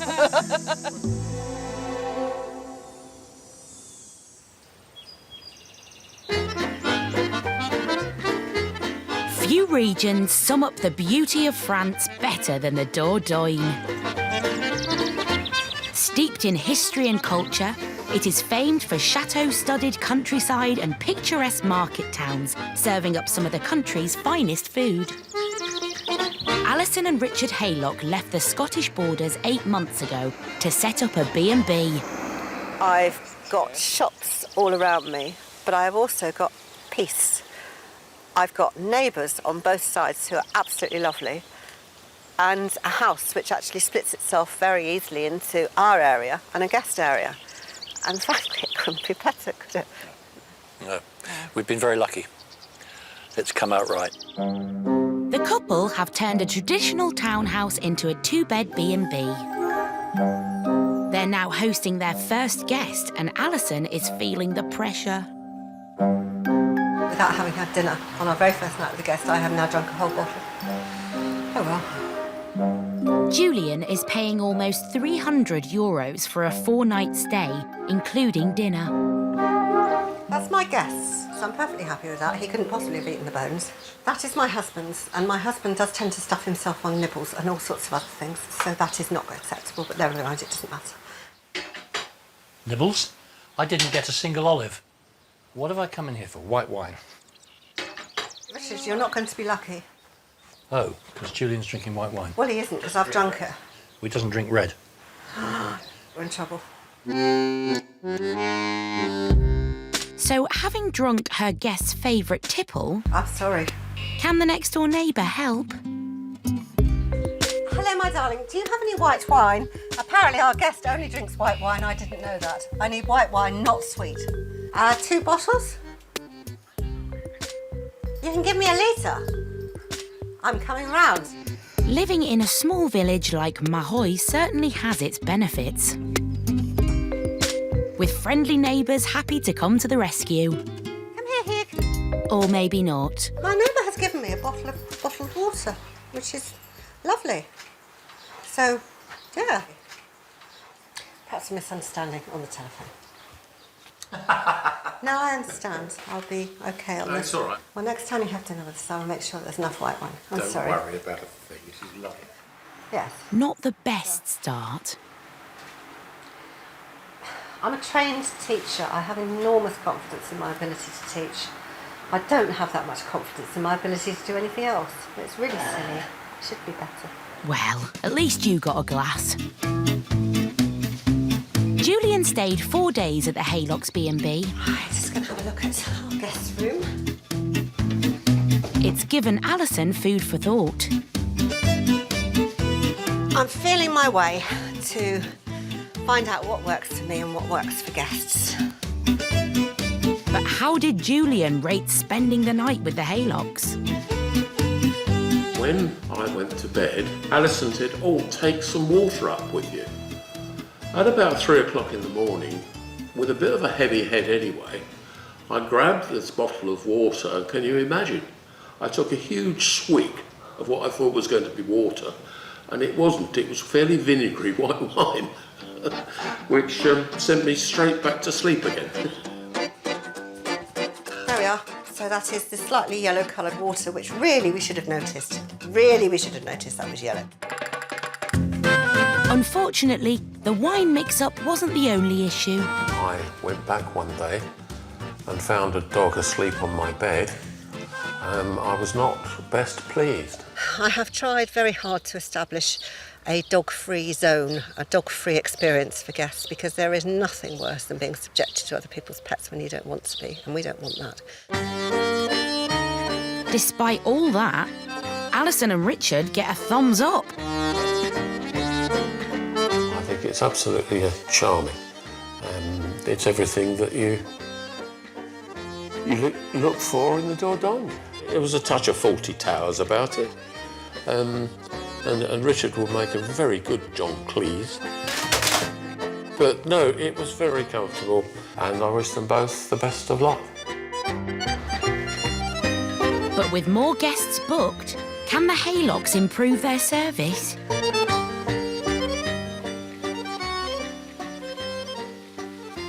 White wine.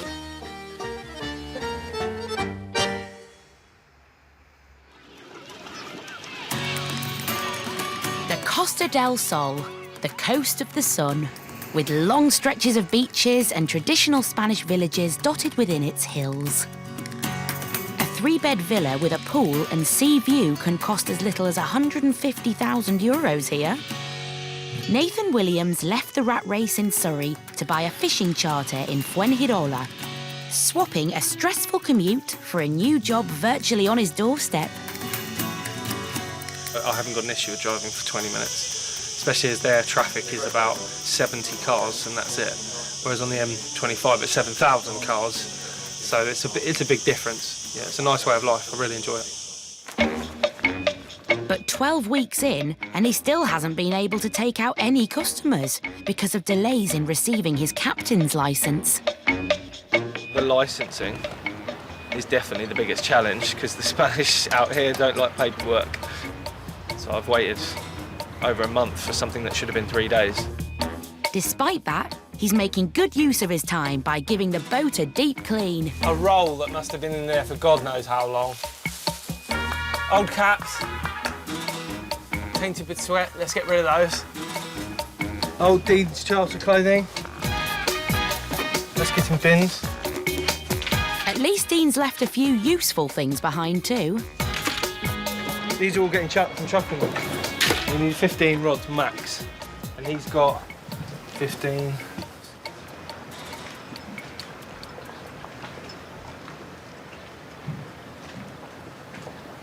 $42.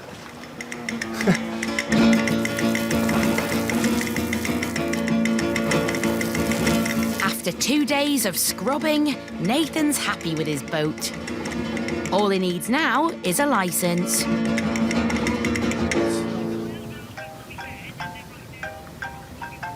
Hello. Perfect. Have a good afternoon. Bye-bye. Good news. That was Dawn from the MTA, the head of the MTA. She said that we should get our paperwork at the end of next week. So that's the last step.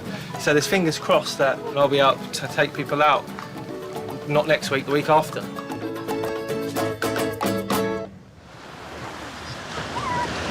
The previous owner of Nathan's business is now 2,000 miles south on the Cape Verde Islands.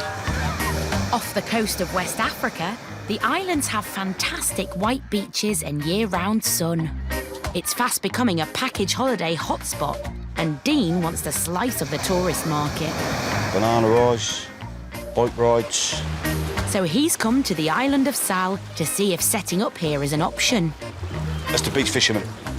Does the beach fishing. I haven't met him yet. Local tour guide Blinky's convinced he could make the move here.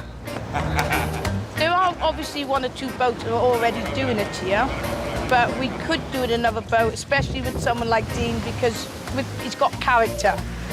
So I guarantee there is definitely room for him to set up here, for sure. Dean's tempted by the catch here on Cape Verde, but he needs to know the business will pay. To get the lowdown on the laws, he's visiting a local successful fisherman. Hello. Hello. Hello, my friend. How are you? Fine. Good? Fine, thanks. Okay. I've just sold my company in Spain. I had it there for 11 years, fishing there, and now I've just sold it. So that's why I'm coming here, because the fishing here is good. Is there any advice or pointers you can give me? See, now for the charter fishing, Only with one, it's possible, one Capo Verdean people. I never knew this. So for me to start a business here, I have to involve a Cape Verde person. Yes. Huh? It's local. No easy. How do I find one person, Cape Verde, you can trust? It's very, very difficult for you. It's crazy. Dean has no idea where to find a local deckhand he could rely on. This could be a major setback. I definitely think there's a market for Dean's charter fishing here. Similar to what I've done with the charter fishing company in Spain. I think there's a market for it, I think there's an opening for it. But the only trouble is getting my business up and running. That's the problem. I don't want to come here and start a business and then fail. So I've got to be 100% sure in my head that I'm going to come here and start a good business.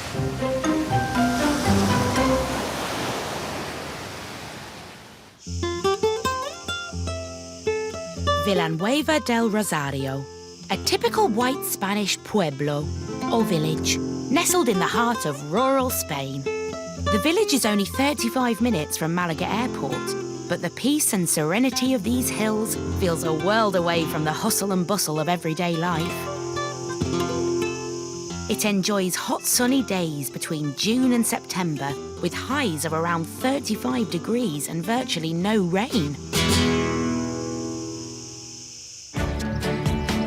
So it's a perfect place for expats Ray and Yvonne to begin a new business, offering dream weddings in stunning surroundings.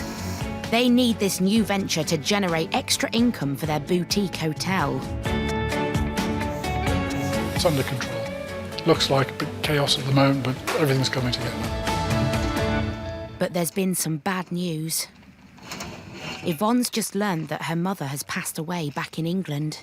It's quite a difficult one, really, because, you know, you've got somebody's happiest day of their life coming up, which you're planning and organising and doing the big responsibility thing for.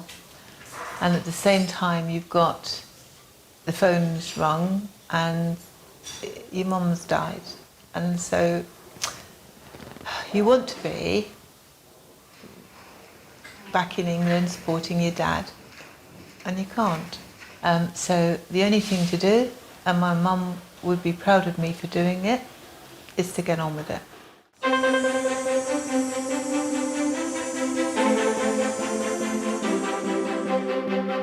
In a few hours, almost 100 guests from Bolton will descend on this exclusive and intimate hotel. Never before have Yvonne and Ray hosted such a big event. We need to make sure it works. That's easily dealt with. Yeah, OK. If you could do that. The ceremony and wedding breakfast are in the hands of the wedding planner. They'd like Rachel to start having her makeup done fairly soon. She's having her nail repaired. But this is Yvonne and Ray's business. They're charging €10,000 for today, so it must be flawless. No, you haven't got to worry about anything. Off you go. Right, Going so down to I'll the bar. explain this to you. You're just looking after the bar. Okay. I'm Mr. Carrier. Okay. No, you're Mr. Get out of the way bar. As Yvonne stays inside to be at the beck and call of Rachel, Ray is manning the bar. So we've got 4 barrels of beer.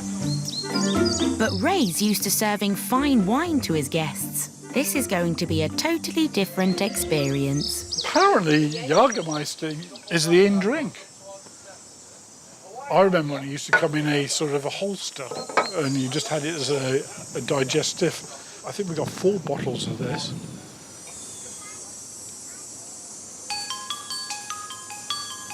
In a couple of hours, the ceremony will begin, and the venue is nowhere near ready. The terraces need decorating and the tables to be laid. But it's the hottest part of the day, and no one's in a rush. It's all right. They haven't got that long though, because they've all got to be ready by 6:30, and they've got to have the Kia Royal ready, lemonade and beer. I think they've got 2.5 hours to set everything up. That's not a lot of time. But finally, the caterers and bridal party get stuck in, and the terraces begin to take shape. What's in here? Shoes. bridesmaid shoes. Meanwhile, inside, Yvonne has the daunting job of checking all the wedding outfits. I had all this organised. I don't know what's happened. I think somebody's come in and disorganised everything. Like the boys' shirts are up there. They've all been ironed, pressed, and well, hopefully she's kept them all nice. They were all pressed. It's 6 p.m. The glasses are charged. And now the guests are starting to arrive. And breathe. It's the moment Yvonne and Ray have been waiting for. I want to go the extra mile and a half, 3 miles, whatever, to make her day a very, very special occasion. And I know it will be. It will be wonderful. It'll be just... I get all tingly thinking about it. Yvonne and Ray have done all they can. There's no turning back for anyone.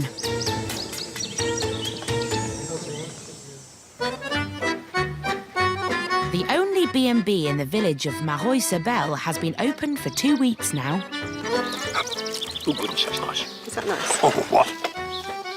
Wow. That is something else. À vos souhaits.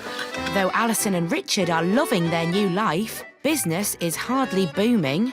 They've only had one guest. They must pull in some punters. So ex-salesman Richard is on a publicity push in Brantôme, a town 20 minutes south of Maroy. So here we are, overlooking kayakers going down the River Dron in very, very warm conditions. Often called the Venice of the Dordogne, the town sits on the Dron, a sheltered river making it popular for both boats and canoe trips. The town's medieval architecture and famous abbey attracts tourists throughout the year. But Richard's not looking for holidaymakers today.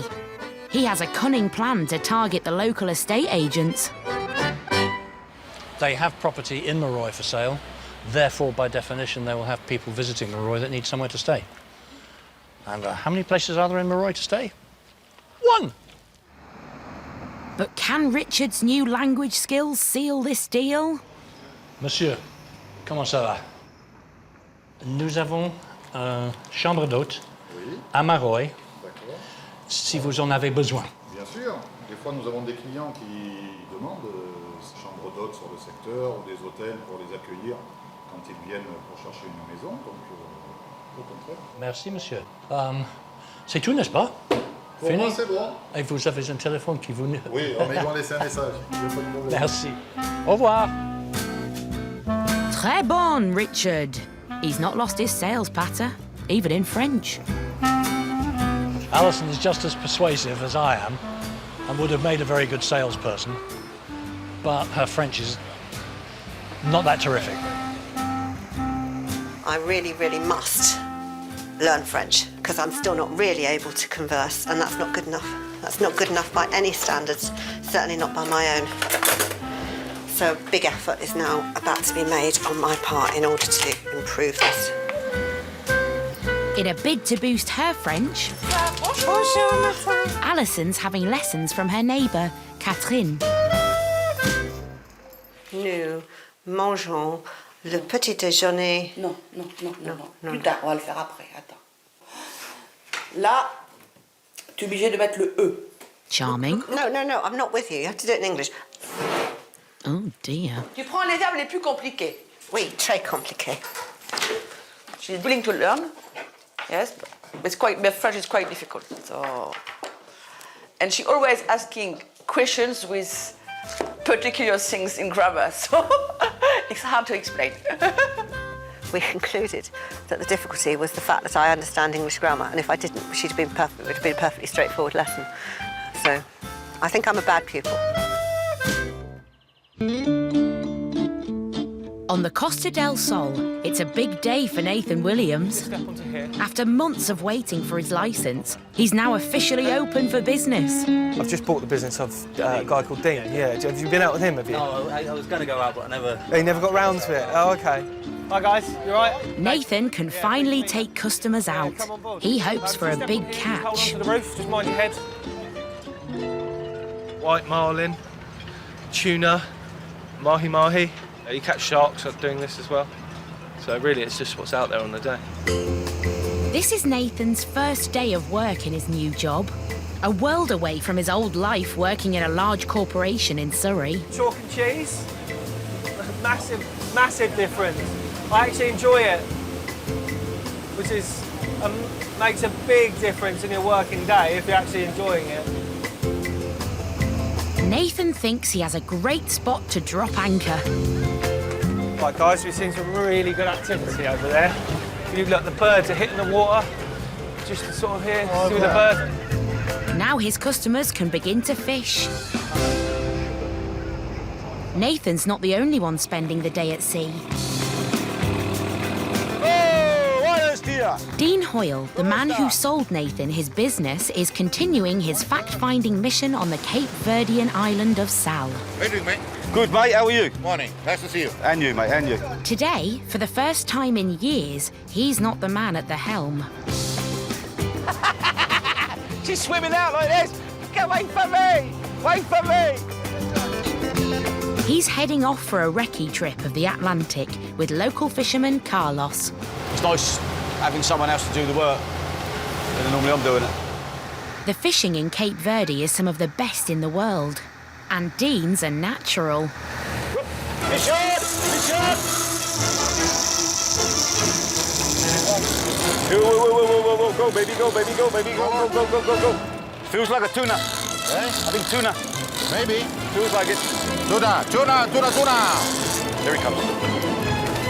Yellowfin tuna. Perfecto, perfecto. Dinner tonight. It's a great start for Dean. But over on the Costa del Sol, things are not going quite so well. And look at all the splashing. There's tuna everywhere, mate. An hour into his charter, and not one of Nathan's customers' rods has so much as twitched. I mean, if a fish bites, it's pretty obvious, is it? Or... You hear the ratchet going, or you see the rod going like that. I'll take the rod. But then, one of the rods springs into action. What will it be? New type of fish we've got here. Seaweed. Oh, great catch. This isn't the fishing experience that Nathan's customers were hoping for. But he's determined to put a positive spin on things. But this is a really pleasurable way of fishing, isn't it? Because you can socialise, chat, drink, and then suddenly all hell breaks loose and you've got a fish going off. Like this, you mean? Fish on, fish on. Pull it, pull it, pull it, pull it. Whoa! Team Nathan may not be seeing much action, but in Cape Verde, Dean appears to have hooked something huge. Yeah, this is big. Maybe a blue shark? I don't know. It looks like. Pull it up.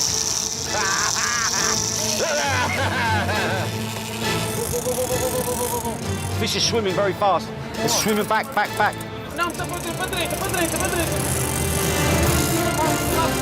Fish is doing his job. Yeah. And the man is trying to do his. Yeah, and the fish is doing better at the moment. Come on, Dean!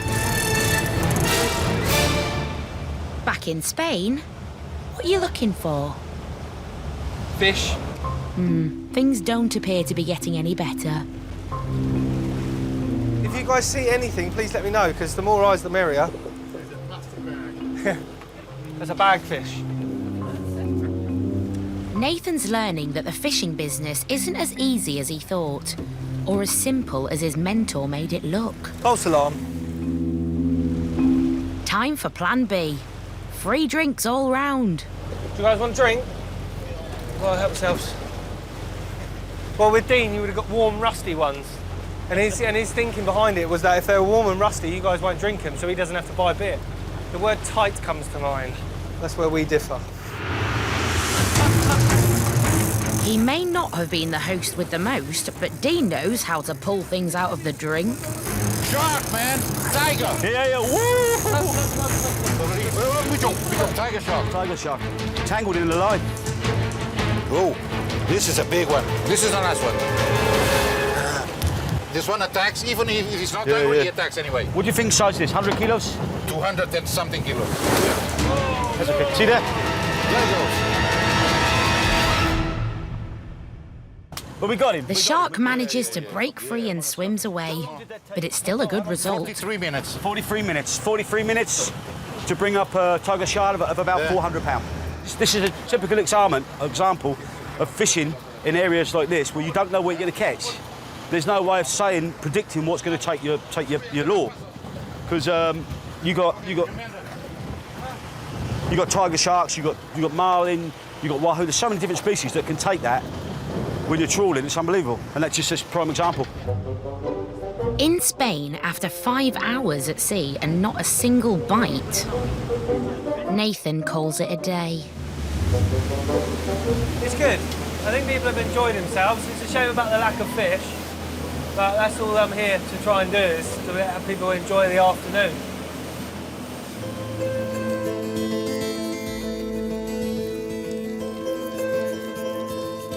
Really no fish, but great. Nice boat, nice crew, nice people.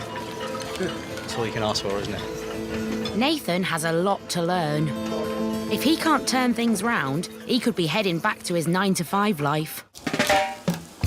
Over the past week, Dean has proved he has what it takes to fish the Atlantic. Perfecto. Ah. But will it be enough to convince him to move to Cape Verde? There you go, mate. Oh, Carlos. The fish that 2 hours ago was swimming. Oh, mate, that's beautiful. Look at that. He's on your dish now. What more can a man ask for? Thank you very much, Carlos. You're welcome, sir. You're a diamond, you're a diamond. You're a good man. Thank you, sir. Lovely jubbly. Best fish 3 hours ago caught on my plate.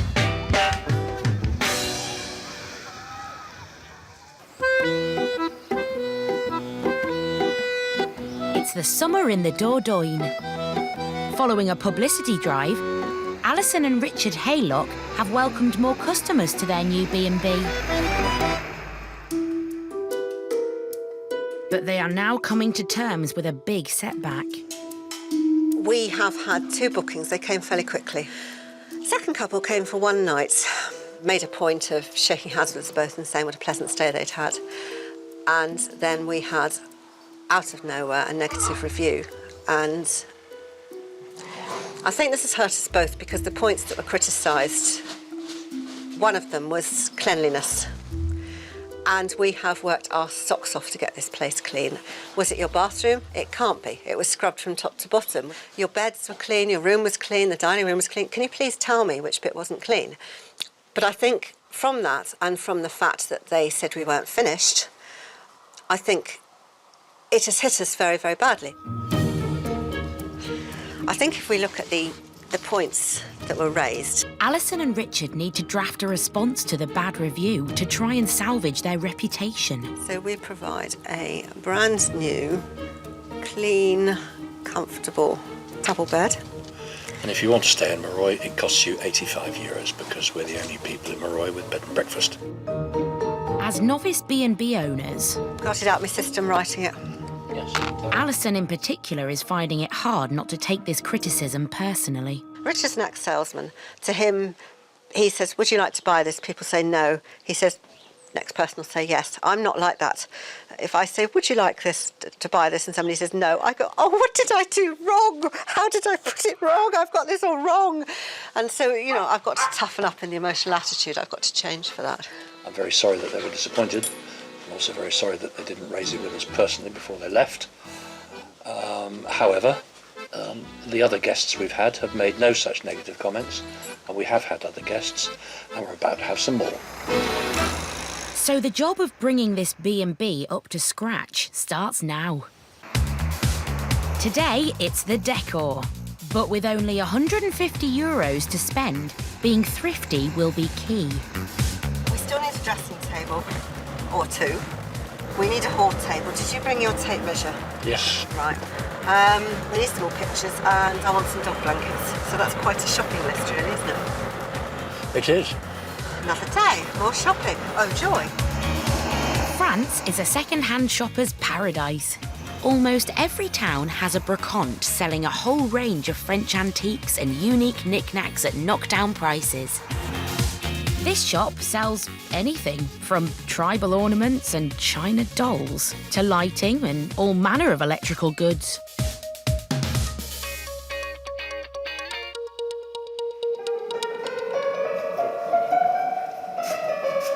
Oh dear. Not that one. I would, I mean, that is sold, but the size of that is something that I do want. Husband, Alison, 1 whippet, 2 whippet, Dalmatian if necessary. Perfect size. Ooh, cosy. But a sofa's not on Alison's shopping list today. We've got an old house and it's got a miscellaneous collection of furniture in, and I've got an awful lot of walls that I'd rather people didn't focus on the walls, so we can cover them up with pictures. Not sure that's an improvement. Or that. Nah. Oh, the dogs might like that. Yes. With prices of around €3 or €4 per picture, these will be an economical short fix for their B&B. Bonjour, monsieur. But can Alison get the prices down even further? Alors 18, le tout, on va vous faire 15 euros. 15 euros le tout. 12. Le tout c'est 18. Le tout. Donc je vous propose 15 euros à la place de 18. D'accord. Voilà. Voilà. I've just been out-haggled completely. Merci, Voilà. monsieur. Well, €15 for 5 framed pictures is still a bargain. But with the next guests booked in, will any of this land them a good review? It's the height of summer in the beautiful Andalusian hills. And there's an air of excitement around Ray and Yvonne's boutique hotel. They've spent months helping bride-to-be Rachel plan her big day in a foreign country. Oh, wow. Oh, it's so pretty. Oh, it's gorgeous. Cool. Yes. Oh, yes. Isn't that beautiful? Look at the back as well. Wow. Oh, it's lovely. So I've got all embroidery on the back. Oh, it's stunning. To be the only person outside of her family and her guests that's seen the dress, I just felt that was really special. It was a very special moment for me to see that beautiful dress. She'll look lovely in it. Over 80 guests have been invited for the ceremony and a 3-course wedding breakfast. So the pressure is on. A little girl passed out. The heat. She's fine. She's fine. Her mum's with her and she's fanning her down. It's 7 p.m. Time for the guests to take their seats. And for the groom to take his place.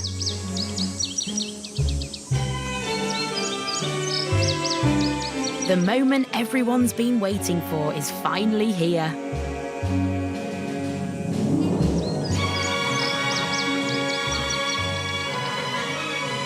This has been a year in the making for Yvonne and Ray, and they're in the wings to witness Rachel tie the knot. We have gathered here for the marriage of Rachel and James. On their behalf and of their families, we welcome all of you and warmly thank each of you for your presence here today. Quite emotional to see, you know, people getting married in your garden. It is now my joyful responsibility to acknowledge your union as husband and wife.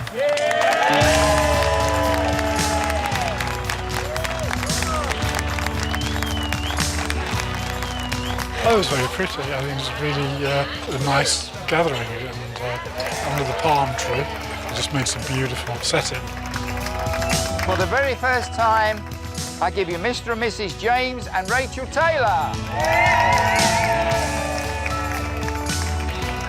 I am a big sot. You cried all the way through our wedding. I did. Probably what you knew what you were letting yourself in for.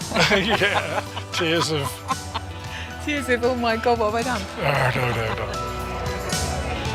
No. I thought the bridesmaids were looking good. The ceremony has gone without a hitch, much to Yvonne and Ray's relief. And now the celebrations can begin. Meaning Ray has to get down to the bar. They got the speeches and the dinner, then we've got to lay out all the bar with the glasses because they'll all come tearing down here, demanding their drinks. But the guests still have to eat, so Ray is making the most of the calm before the storm. I think I deserve a beer, don't you? Shall I have a beer? Cheers. But back at the hotel, Sí, bueno, la ceremonia, o posible en aseos. Yvonne is finding it much harder to relax. I will have a quick look at the tables because I haven't seen them. I'm sure it looks beautiful, but I just want to go and have a quick look, make sure they turn the fountains on, because they may not have done. The hotel's Alhambra walled garden has been transformed for the wedding breakfast, prepared by the caterers. Oh, wow. Oh, that looks amazing. Doesn't that look beautiful? Oh, that is just so pretty. But it's still not perfect. They've put the umbrellas up this side, and that's the side that's going to have the sun. They should have asked me for the light, because this is shadow now, and that will have full sun. And they've got all the umbrellas up this side and not that side. Never mind. When she's in the zone, she'll stay away. Because it's so easy to ask for something at just the wrong moment. With the dining area perfected, the food is served. Caterers have made a 3-course wedding breakfast for the guests. And Yvonne has made a special dish for the children. You can call them goujons. And they're all hand done, so it's all free-range chicken, coated in egg and breadcrumbs. So literally, they were made 10 minutes ago. They look good enough to eat, don't they? And now Ray and Yvonne can breathe a huge sigh of relief. This hasn't been necessarily the easiest in terms of organisation, but we've managed, and in the end, you know, it's turning out lovely. Asked me at 5 o'clock in the morning after the disco and the 1 o'clock sandwich bar whether it's all gone well. And as night falls, the party begins. And Yvonne can finally let her hair down. Definitely get the old hips going.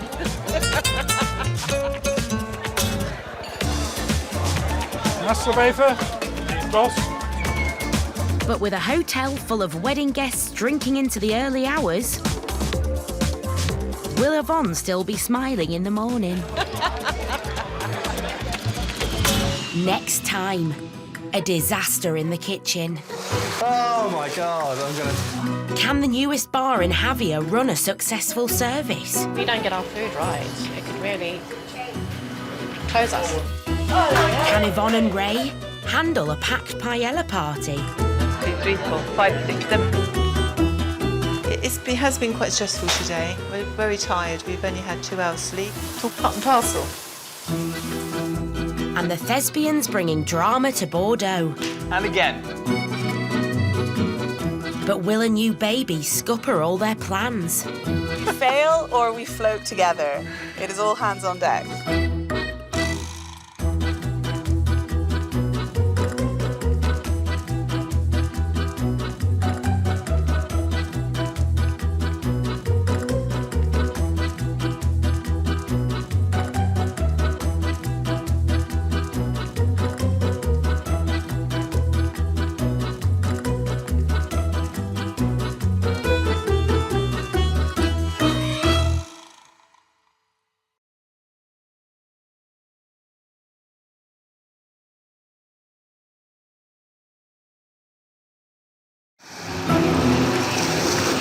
It's a dream chased by thousands of Brits each year. It's a wonderful way of life. Heading to Europe to set up new lives and businesses in the sun. Get it! They're seduced by gorgeous scenery. It's a beautiful place to live, it really, really is. Year-round sun and a better, cheaper way of life. I wonder what the temperature is today. But how easy is it to turn the dream into a reality? This is like the final frontier. In this series, we follow those expats as they say goodbye England. There's no reason for me to go back to the UK. I have nothing there. And begin their new lives. What could possibly go wrong, Al? Setting up bars and restaurants in Spain. I know, it ain't rocket science. Gîtes and B&Bs in France. Voila. When nothing is ever as simple as it sounds. We're starting to get sleepless nights because you're starting to get worried. It's great. What more could I want? On today's show, a disaster in the kitchen. Oh my God, I'm gonna... Can the newest bar in Javier run a successful service? We don't get our food right. It could really close us. Can this top-end hotel handle a packed paella party? It has been quite stressful today. We're very tired. We've only had 2 hours sleep. It's all part and parcel. And the thespians? And again. Bringing drama to Bordeaux. But will a new baby scupper their plans? We fail or we float together. It is all hands on deck.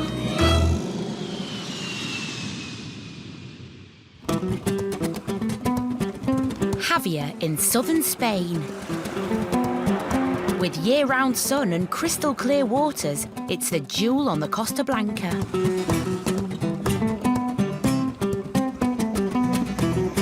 It's also much cheaper to live here than in the UK. A 3-course meal for 2 costs just €35 or £24. So it's easy to see why so many expats call this home. Steve Stallion, his fiancée Kelly and mother-in-law Gail have been in Javier for 2 months now, chasing their dream. You feel like you've got a good life, and that's what I think is important to us. And that's what we always strive for, is a good workplace, you know, like being able to have a family business gives you that freedom, but then also having a place where we live, where, you know, we can, like on our day off, go to the beach. The family have just opened their new bar and grill, Gecko. But after busting a gut to open, some locals were not impressed. Prices are not going to be very popular up here. They will die a death within 6 months.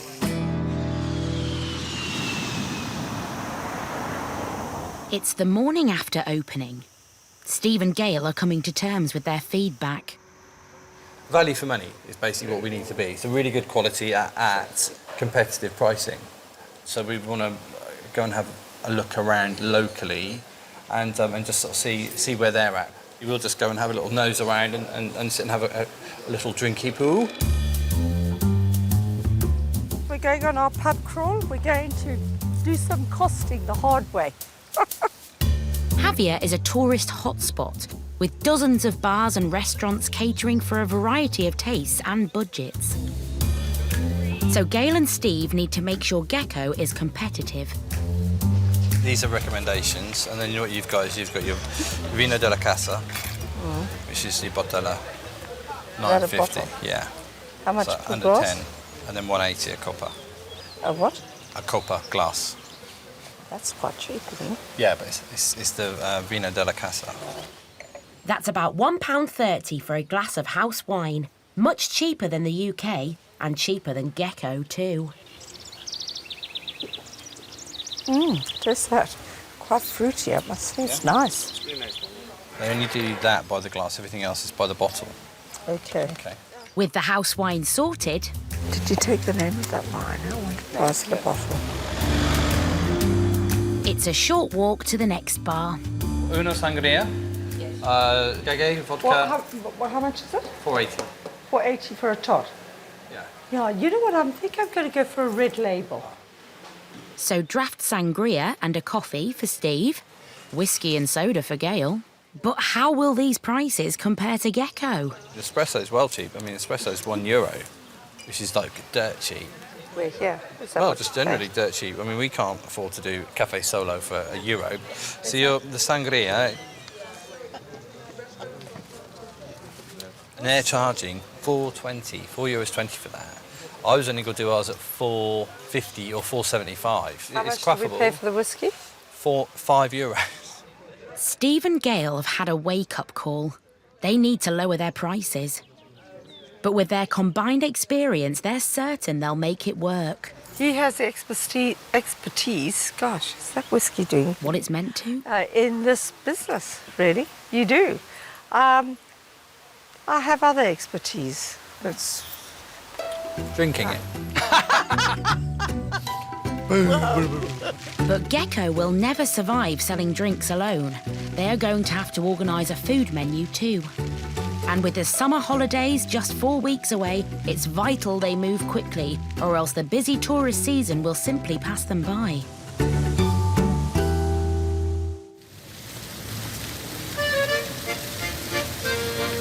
Bordeaux, southwest France. Set on the banks of the River Garonne, this elegant city recently bagged the title of Europe's best destination. Thanks to its graceful streets and squares boasting theatres, fine art galleries, excellent restaurants and stylish shopping. It's now home to 16,000 British expats enjoying the cosmopolitan culture. Until last year, Stephanie and Connor Irwin were jobbing actors in London's Theatreland. But when they got married in Bordeaux, they fell in love with this city. 4 months later, they said goodbye to the rat race and bonjour to a new life. We decided, okay, right, we're going to start having children. Do we want to raise them in a busy, big city like London? Just found Bordeaux and the Aquitaine in general is such an incredible part of France. Steph and Connor have landed jobs teaching English, but it's not what they're here for. They have a dream. They want to set up a theatre school for aspiring actors in Bordeaux. There's a lot of culture here. They've got an opera house, they've got lots of little small theatres, but they don't have any theatre training as such. That it's missing that element that I think there's a gap in the market here, so I'm just going to pursue that, and that's basically my dream. Steph already speaks French, so the workshops will be bilingual. But this will be the first time Steph and Connor have worked together. Things could be about to get interesting. Steph is a very determined person. She can be a bit stubborn. No. A bit difficult. Don't believe every word he says. There's a lot of compromise, let's put it that way. On my part. I let him think he's my boss. Not really. We're equal partners. So we basically, we fail or we float together. It is all hands on deck. It's going to work. It will work, it will work. But there's an added complication. Steph is 7 months pregnant. They plan to set up a new business and have a baby, all in the next 2 months. Merci. Here's the workshops. I'll have the kid in a sling or whatever and just like walk around breastfeeding all day. The baby is due in 8 weeks. But Steph and Connor have ambitious plans to stage their first drama workshop in just a month's time. So they need to find a suitable space. Dance teacher Audrey is prepared to let her studio. This is really good because it's not too big. To secure the space, they need to fork out €600 before they've made a single cent. C'est 2 chèques, hein? Oui, là, les chiffres.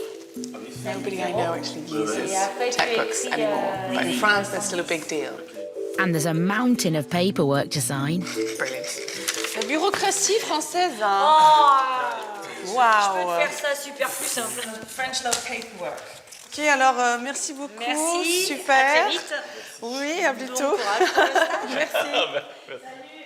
Once you book the theatre, once you book the space, there's no going back. Yeah, exactly. So we've paid the deposit, we've put the money down. July 18th, no matter what, we will be here.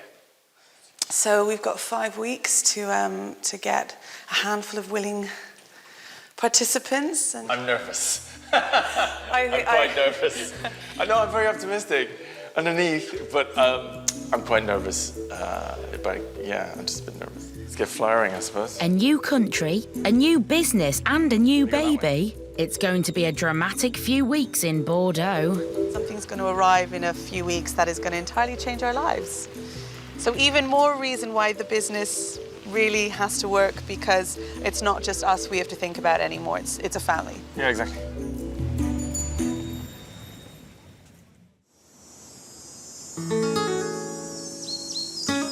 Villanueva del Rosario is a hidden treasure nestled in the heart of Andalusia. A stone's throw from the stunning El Torcal National Park, the limestone hills here provide a spectacular backdrop for this quaint village, with its tiny cobbled streets and traditional white houses.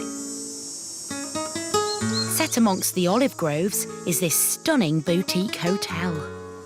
It's run by Yvonne and Ray Williams, who left high-powered jobs in the UK and sunk over €1 million into their dream of running a luxury hotel.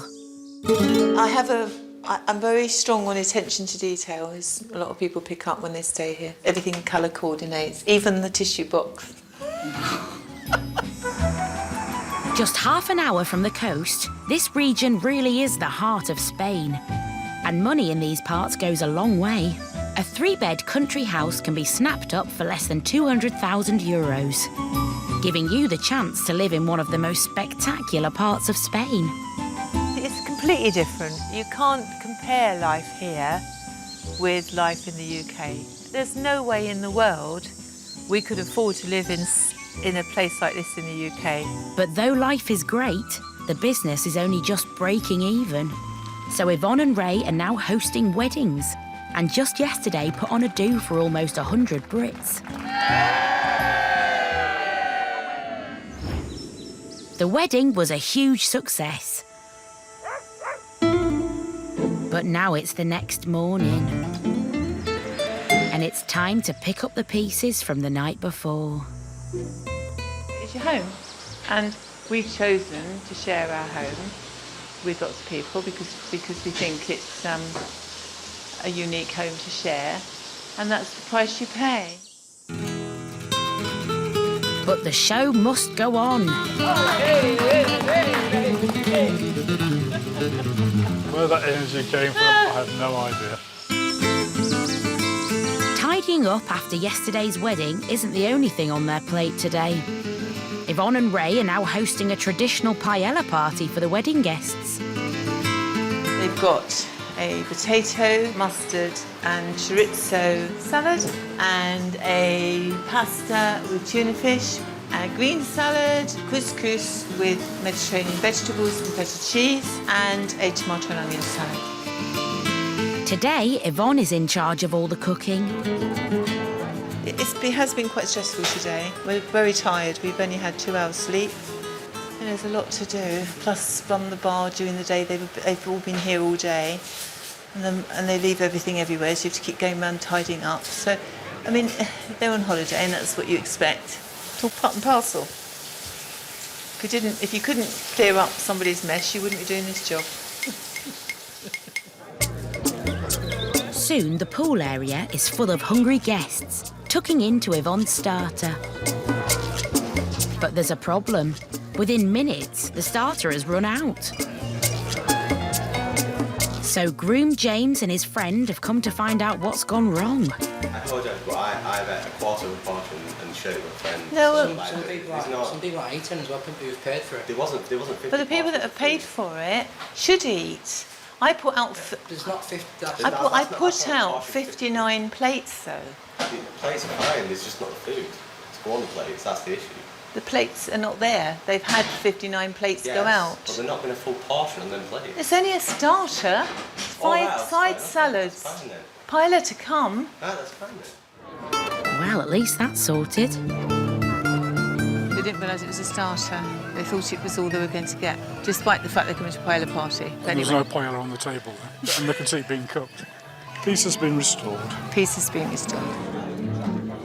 This has been an emotionally gruelling weekend. And as Ray leaves to head back to the UK for a meeting... See you later. See you Friday. Yvonne is left to ponder their future in the wedding business.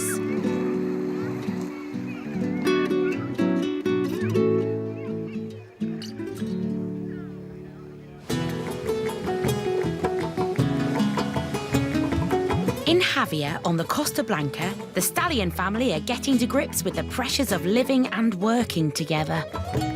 Kelly Steve and his mother-in-law Gail moved from Plymouth 2 months ago.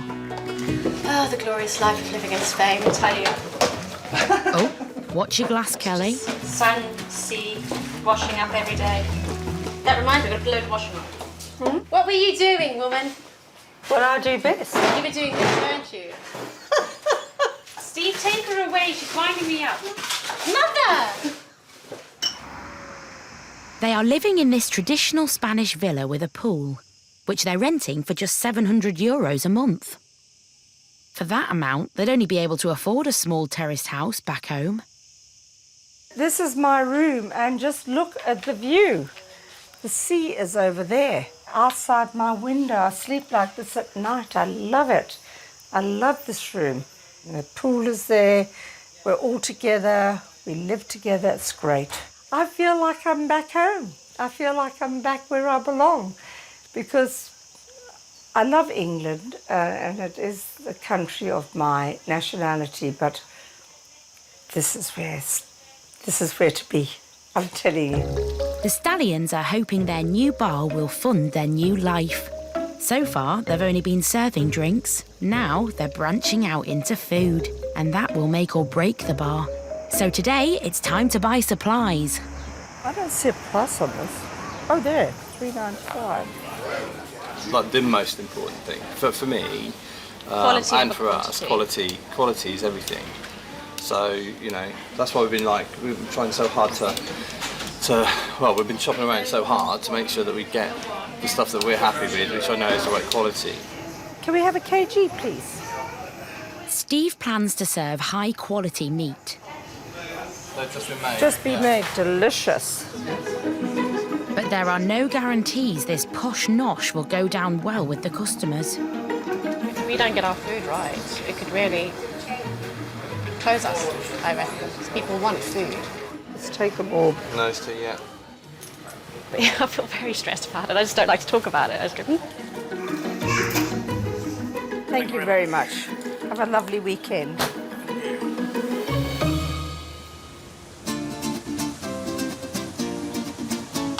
Back at the bar, and it's finally time for Steve to see if his customers will share his passion for fine food. I'm not a chef, but I love to cook, and I think I can do a good job of putting out this style of food that we want to do. Steve and Gail both hope Gecko will soon have a reputation for serving the best food in Javier. I would like to think they'd come up for a nice steak. It'll be 1, 2, 3. The word will get around. If you want a good steak, go to the Gecko Grill. It's 6 o'clock and the first orders are coming in. My cheese and tomato and a ham and cheese. But it seems the customers' palates are not as posh as Steve hoped for. Wonderful. What, toasties? Like your style. The customers do too. I made the cheese and onion toasty, and they're like, oh my God, it's amazing. When we wrote our menus, I never put toasties on there, but they're really popular. They're quite nice when it goes with drinking. Just because they're cheap and easy to do, that's why people like it. Absolutely. Cheese and tomato with a ham, $2.75. Are you happy with that? Perfect. Cheap food is going down a storm, and if you can't beat them... What are the kiddies having? I said, just pick up some cheap ham. Because we've got this really nice ham. I said, just get the cheap ham, But this really is not the gastronomic experience Steve was aiming for. Well, I think that our clients' needs are very different here to what we expected. Definitely from what I expected. And that's the thing that we've had to adjust to more than anything. I know what's going to happen. I'm going to end up hating toasties. The big question is, will Steve ever be able to tempt the tourists away from their toasties?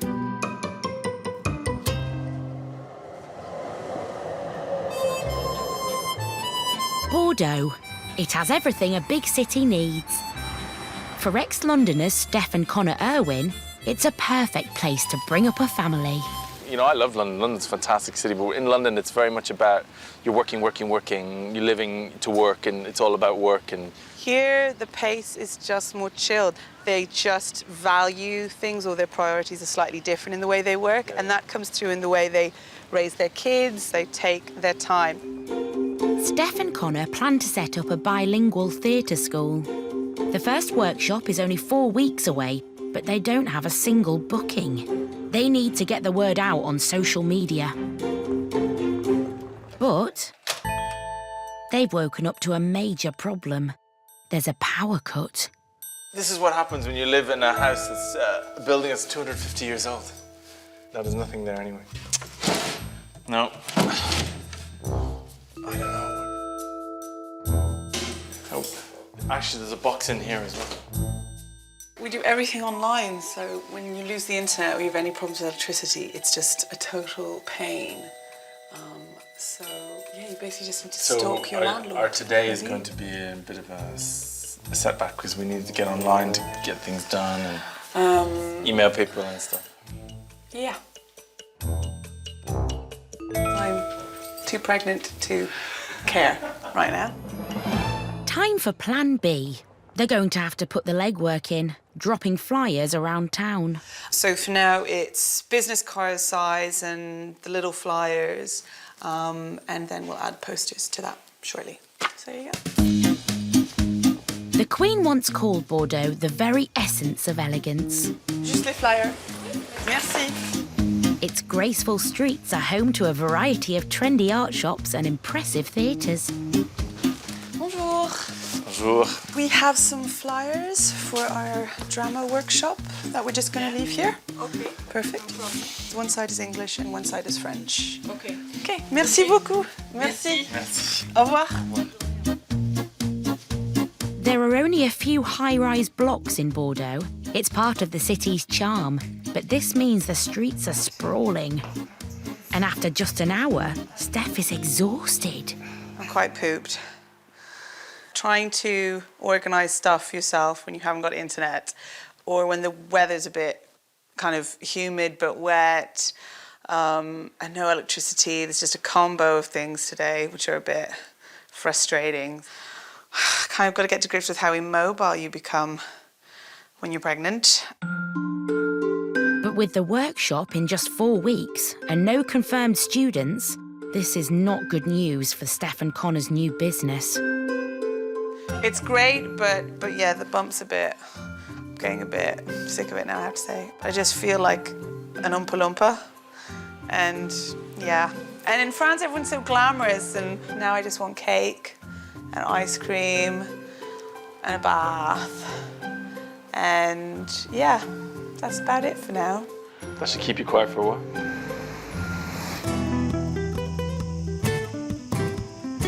It's been 6 weeks since Ray and Yvonne Williams held their first big wedding bash at their exclusive hotel.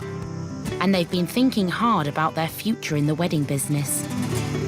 We've got to feel comfortable that they understand it's our home, and not just a commercial wedding venue. Ray and Yvonne think smaller weddings could be the way forward.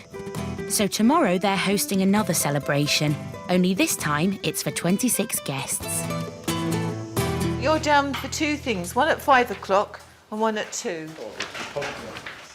This wedding was a last-minute booking over the internet, and Yvonne is doing all the catering herself. Absolutely everything's down to me, so there's a huge responsibility. It's hard work, because there's a lot of planning goes into it. Because to be honest, whether you've got 28 or 128, the planning is the same. In just a few hours, the wedding couple are arriving to see the hotel for the very first time. Yvonne is really feeling the pressure. The flamenco troupe are bringing a CD or a plug-in to dance to. I don't know that. Okay. Well, I only found out yesterday, but you need to buy a music set for the Alhambra today. Yeah, there's a lot of pressure on a wedding. The important thing is that everybody knows what they've got to do, timetabling, clear directions, and that people follow those directions and not go off on their own little agenda. The highlight of the wedding is a flamenco troupe who'll perform in the walled gardens. Ray's in charge. He's going to have to make a last-minute dash to the shops for a CD player. But that's not all that's on his list. I need 13 ramekin dishes of equal size. I think they come in packets of 4. How many? 13. Oh, make it 14. Well, I need 13, so make sure... If it's packets of 2. Ray has just 2 hours to buy the items on Yvonne's list and get home ready to meet the bride and groom. How am I supposed to get 14 ramekins on a Friday afternoon in the middle of nowhere? If I owned a ramekin shop, I'd put up a balloon there saying ramekin shops are here. Meanwhile, there's no end to Yvonne's to-do list, but there's one thing she can't control. Saturday at the moment is looking cloudy all day, right the way through. I can't believe, beginning of September in Spain, it's always beautiful. It's 2:30. In 10 minutes' time, the bride and groom-to-be will arrive. And Ray is back just in time. Oh, they're not they won't work. They're to be glass. No, they won't work. They won't work at all. They have to be glass. They're for timbala rice. But there's nothing. Yes, they had them yesterday. Glass ones, round ones. They won't work. They won't work at all. It's probably heavy, is it? Well, they're not. I mean, I can't serve that size rice to somebody. You said you'd strip the shop. Right. Well, they're not going to work. How difficult is it to get ramekin dishes? I don't know. But there's no time to worry now. The bride and groom have just arrived. Well, you can either have the table there, so you're looking at the mountain and Ray's facing this way. I wanted a boutique hotel somewhere in a little village that was whitewashed with a little white chapel. I saw the reviews for this place, which were fabulous. I looked at the pictures, and I don't think I looked at anything else then, did I? No. I saw the pictures, and that was it. This is the first time Amy and Kerry have visited the hotel. This is where you're walked, from here down here, OK? This is your aisle. After a guided tour... Somehow or another, we need to get somebody up there to take a photograph for you. That's the bedroom that you're not using. What's the verdict? It's exactly as I wanted it to be. It's quaint, it's out in the country, away from all the hustle and bustle. It's peaceful. I think we both loved the outside, don't we? We loved the views, the surroundings, but also I think the inside is really just exactly what we were looking for. Yeah, so we're looking forward to it. Before the guests arrive, Yvonne needs to prepare a 3-course wedding breakfast. And Ray, well, he's going to be the master of ceremony. As soon as Yvonne gave us the offer of Ray, I think I felt like I knew Yvonne anyway through all the emails that we've sent back and forth.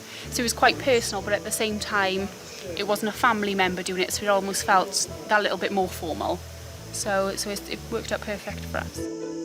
As Kerry and Amy prepared for their wedding celebrations, they reflected on what it is that they love about each other. The clock is ticking. Ray and Yvonne have a mountain of prep still to do. They'll soon find out if smaller weddings really are the answer to their life in the sun. No man was ever shot by his wife while doing the dishes.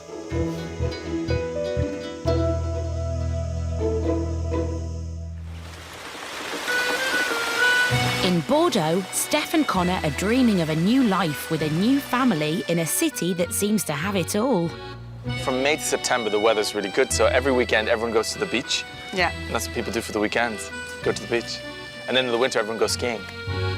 The couple plan to open a new drama school, and now their first workshop is just a week away. But there's a setback. Pregnant Steph's under doctor's orders to rest up completely. We've come across some health stumbling blocks which have kind of affected how much we could get done, and I'm a hippo. I just want everything organised already. Terribly, Steph is a terribly impatient person.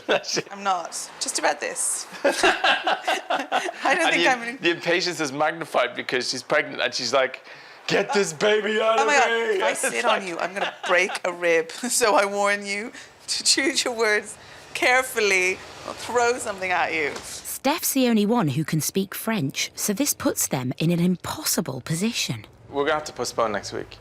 Yeah. It's about first impressions, and if we go ahead with next week, and I'm there on my own, and I don't have... my support. Steph's support with the language and helping me with the workshop in terms of... because it's a bilingual workshop. Then it's going to leave a really bad impression. Steph's baby's coming early, mine's baby's delayed. I'm really not happy at all, but when you look at the reality of it, like, Steph's not able to be there. There's just no way she's going to be able to be... More chocolate. How would this benefit? How would I benefit from Yeah. this workshop? The workshops are on hold until after the baby arrives. But to make sure they have students to teach, they're making an internet advert. Intro times 2 together. For 2 actors, it should be simple. Wouldn't it be better to start with something like, rather than going who we are, it's like, we are Drama Studio Bordeaux, and this is what we're doing, and then who we personally are. You clearly seem to have to know what people watching will think, so we'll go with that. I don't agree, but I'm totally happy to go with it. This is why I write by myself while writing. It's a solitary process. The collaborative process is fraught with disagreement and tension. So annoying. It drives me crazy. And once the camera's rolling... Just kind of, when you take your time with who you are and your experience, I think the better. Thanks. Hello, my name is Connor Irwin. I am the founder of... Cut. Okay, stop for a second. So we're going to do it like a chat where... Oh, okay. All right, we're chatting now. Yeah. You're directing me too much now. Yeah, stop pressing the photograph button. Bonjour, je m'appelle Stéphanie. Physical theatre and film. Okay, maybe the way you're sitting is making you too chill. But stop worrying about my mistakes. Not mistakes, I said foibles. Don't patronise me either. I'm not at all. And again. Perhaps a wardrobe change will make all the difference. Is it better? I have to do it like that. One more time, a cost-effective way to approach training. And the exits are on the left, on the right, in the middle, over the wings, and at I'm trying to be... It's very aerostessy. I'm having a contraction, hold on a second. 3, 2, 1. Say a sentence. En français ou en anglais. Cut. Someone pass me a cornetto. Thanks.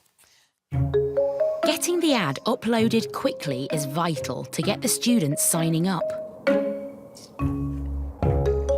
But the relentless push to promote the workshop is taking its toll on Steph. Stephanie's gone to sleep already. The ad is ready to go live. But will Steph and Connor really be able to cope with a newborn and a new business? Or will their teaching aspirations have to take a back seat? It's September in the Spanish hills. Yvonne and Ray are preparing for a wedding. Already, emotions are running high. I've spent hours doing a timetable, and I've got lunches to do, I've got food to prepare, and Ray keeps stealing people to go off and do other things. So it's just a little bit frustrating.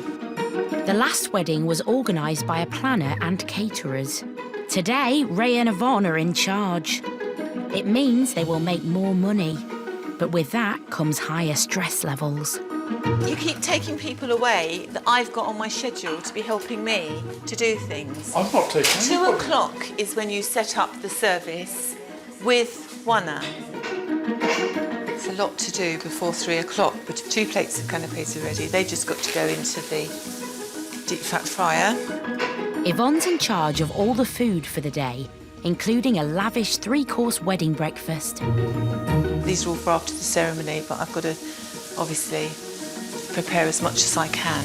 And then while they're all off doing photographs and things, I can get the rest of the food ready. So far, Yvonne's hospitality is going down well with bride Amy. We've had lunch delivered to us, drinks delivered to us. This has been set up like a little salon, so we had a lovely breakfast this morning. So all gone perfectly well to this point. But there's a very dark cloud hanging over proceedings. We're worried about the weather. And we've got nowhere to move the whole... Well, we can move it inside, but you can't do it at the last minute, so you have to make a decision. It's looking like it's going to heave down just about when they have their dinner. Be prepared that we're going to have to turn it into a buffet type thing in the house. So that's the only thing we can do. At least it's not raining yet. Ray's busy outside. I'll lean on it like this, or do something to hold it in place. He's running through his role as the master of ceremony. We have all the wedding guests arrayed here. Somebody's on cue to play the music. So I've got to go get myself prepped now and start to look like a celebrant, or whatever it is, and reread the lines before I forget them. It's 3 o'clock. The venue is set. You can tell a man put the tablecloth on. Well, no, the wind blew. I wish I wasn't a perfectionist. I really do. I really, really do wish I wasn't a perfectionist. It drives me mad. I drive myself mad, let alone everybody else. There's still the threat of a storm. But now the countdown is on for Ray's starring role. 5, 4, 3, 2, 1. They are late. Ooh, maybe they've changed their minds. But soon, everyone's ready to take their places. Hey, I like it. Very nice. Thank you very much. Thanks again for doing this, we really appreciate it. And it's the bride's big moment.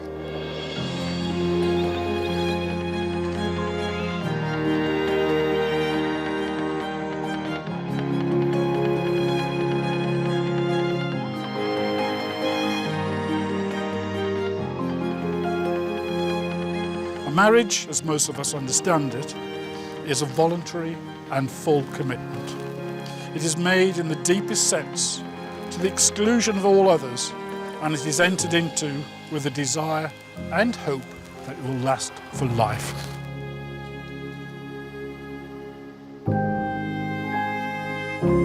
May your love be a long source of excitement, contentment, affection, respect, and devotion to one another. You may seal this with a kiss. Ah, good work, Ray. I never thought I'd be doing such a thing as this. But it's nice to see when it comes together and everybody's smiling, and thank goodness the weather held off. It just came over well. Yvonne and Ray now have to get dinner ready. But the Spanish storm is still lurking in the mountains. Could all their effort be about to go to waste?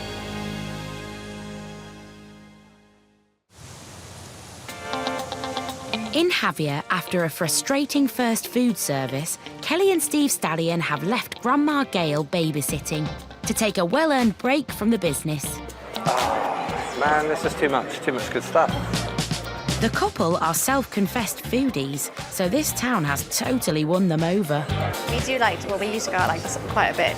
You know, we like to go out and try food. We like the finer things. We'd rather come here and swank out here, somewhere like here, rather than go out and smash it up at a nightclub, wouldn't you think? Oh yeah, we don't go to the pub. We're not pub people. We're food and wine. Yeah, definitely. So this is like coming here. Actually, it's amazing.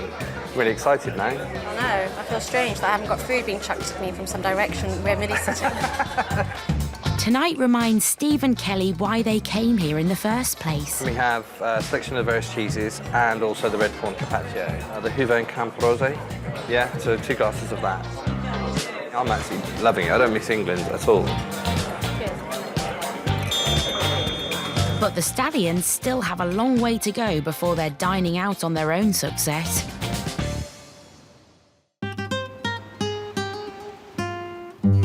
"24 hours later, it's back to business at their own bar. But tonight, there's not a toastie in sight. Are you wanting to eat? Please, have you got a menu? Yes, sure. As well as their regulars, Steve has a booking of 6 and they've asked for something special. That one's a nice big piece as well. They want homemade fish and chips. It's not on the menu, but Steve's happy to oblige because these customers could become regulars.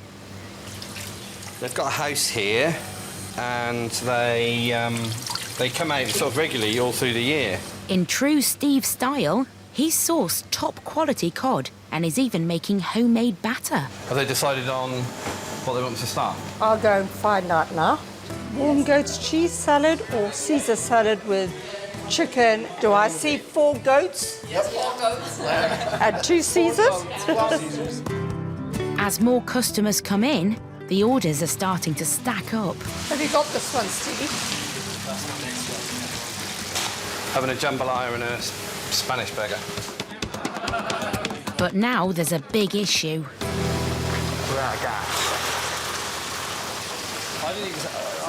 We haven't kept two on. No, we only had enough money to go get one, didn't we?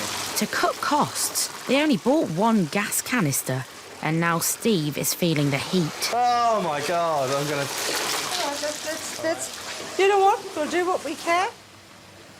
An oversight is what we call it in this business. That's one word for it. I've lost the oven, but this is our big order time anyway, so as long as I can get this out... So I'm going to tell them the fish is looking good.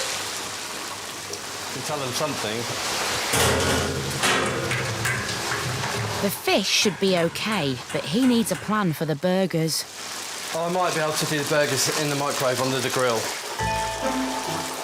Phew, finally, it's service. The chips aren't cooked enough. They're gone. Disaster, man. We'd like to apologise for the inconvenience, and can we offer you a free drink? They got their food, so what was it a winter pot? You know, I mean, Stevie did make it to the end. Well, at least we've got the food out that's been ordered. But what do the customers think? And here we got some really high cuisine. That was really perfect. Everything was freshly from the market. Really enjoyed it, yes. He knows what he's doing. Yes, oh yes. So give him my compliments. Right? Yes. I had the Gecko burger tonight. Absolutely beautiful. Really, really nice. So Gecko is now making a name for itself in Javier, despite a few teething problems. You serve unless somebody's dead. That is the crack. That's what happens. You serve until you cannot serve anymore. These are all learning curves for us. We just like, you know, learning. But even though the bar is on the way up, there's still a long way to go. Might become the toasty queen. Go up to Gecko Bar, they do the best toasties.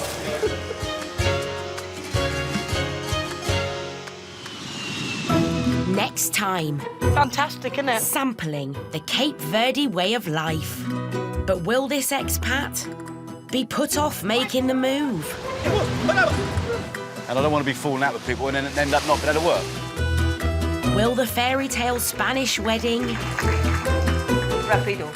be ruined by a storm? We have got a few umbrellas out there, but other than that, they're going to get wet.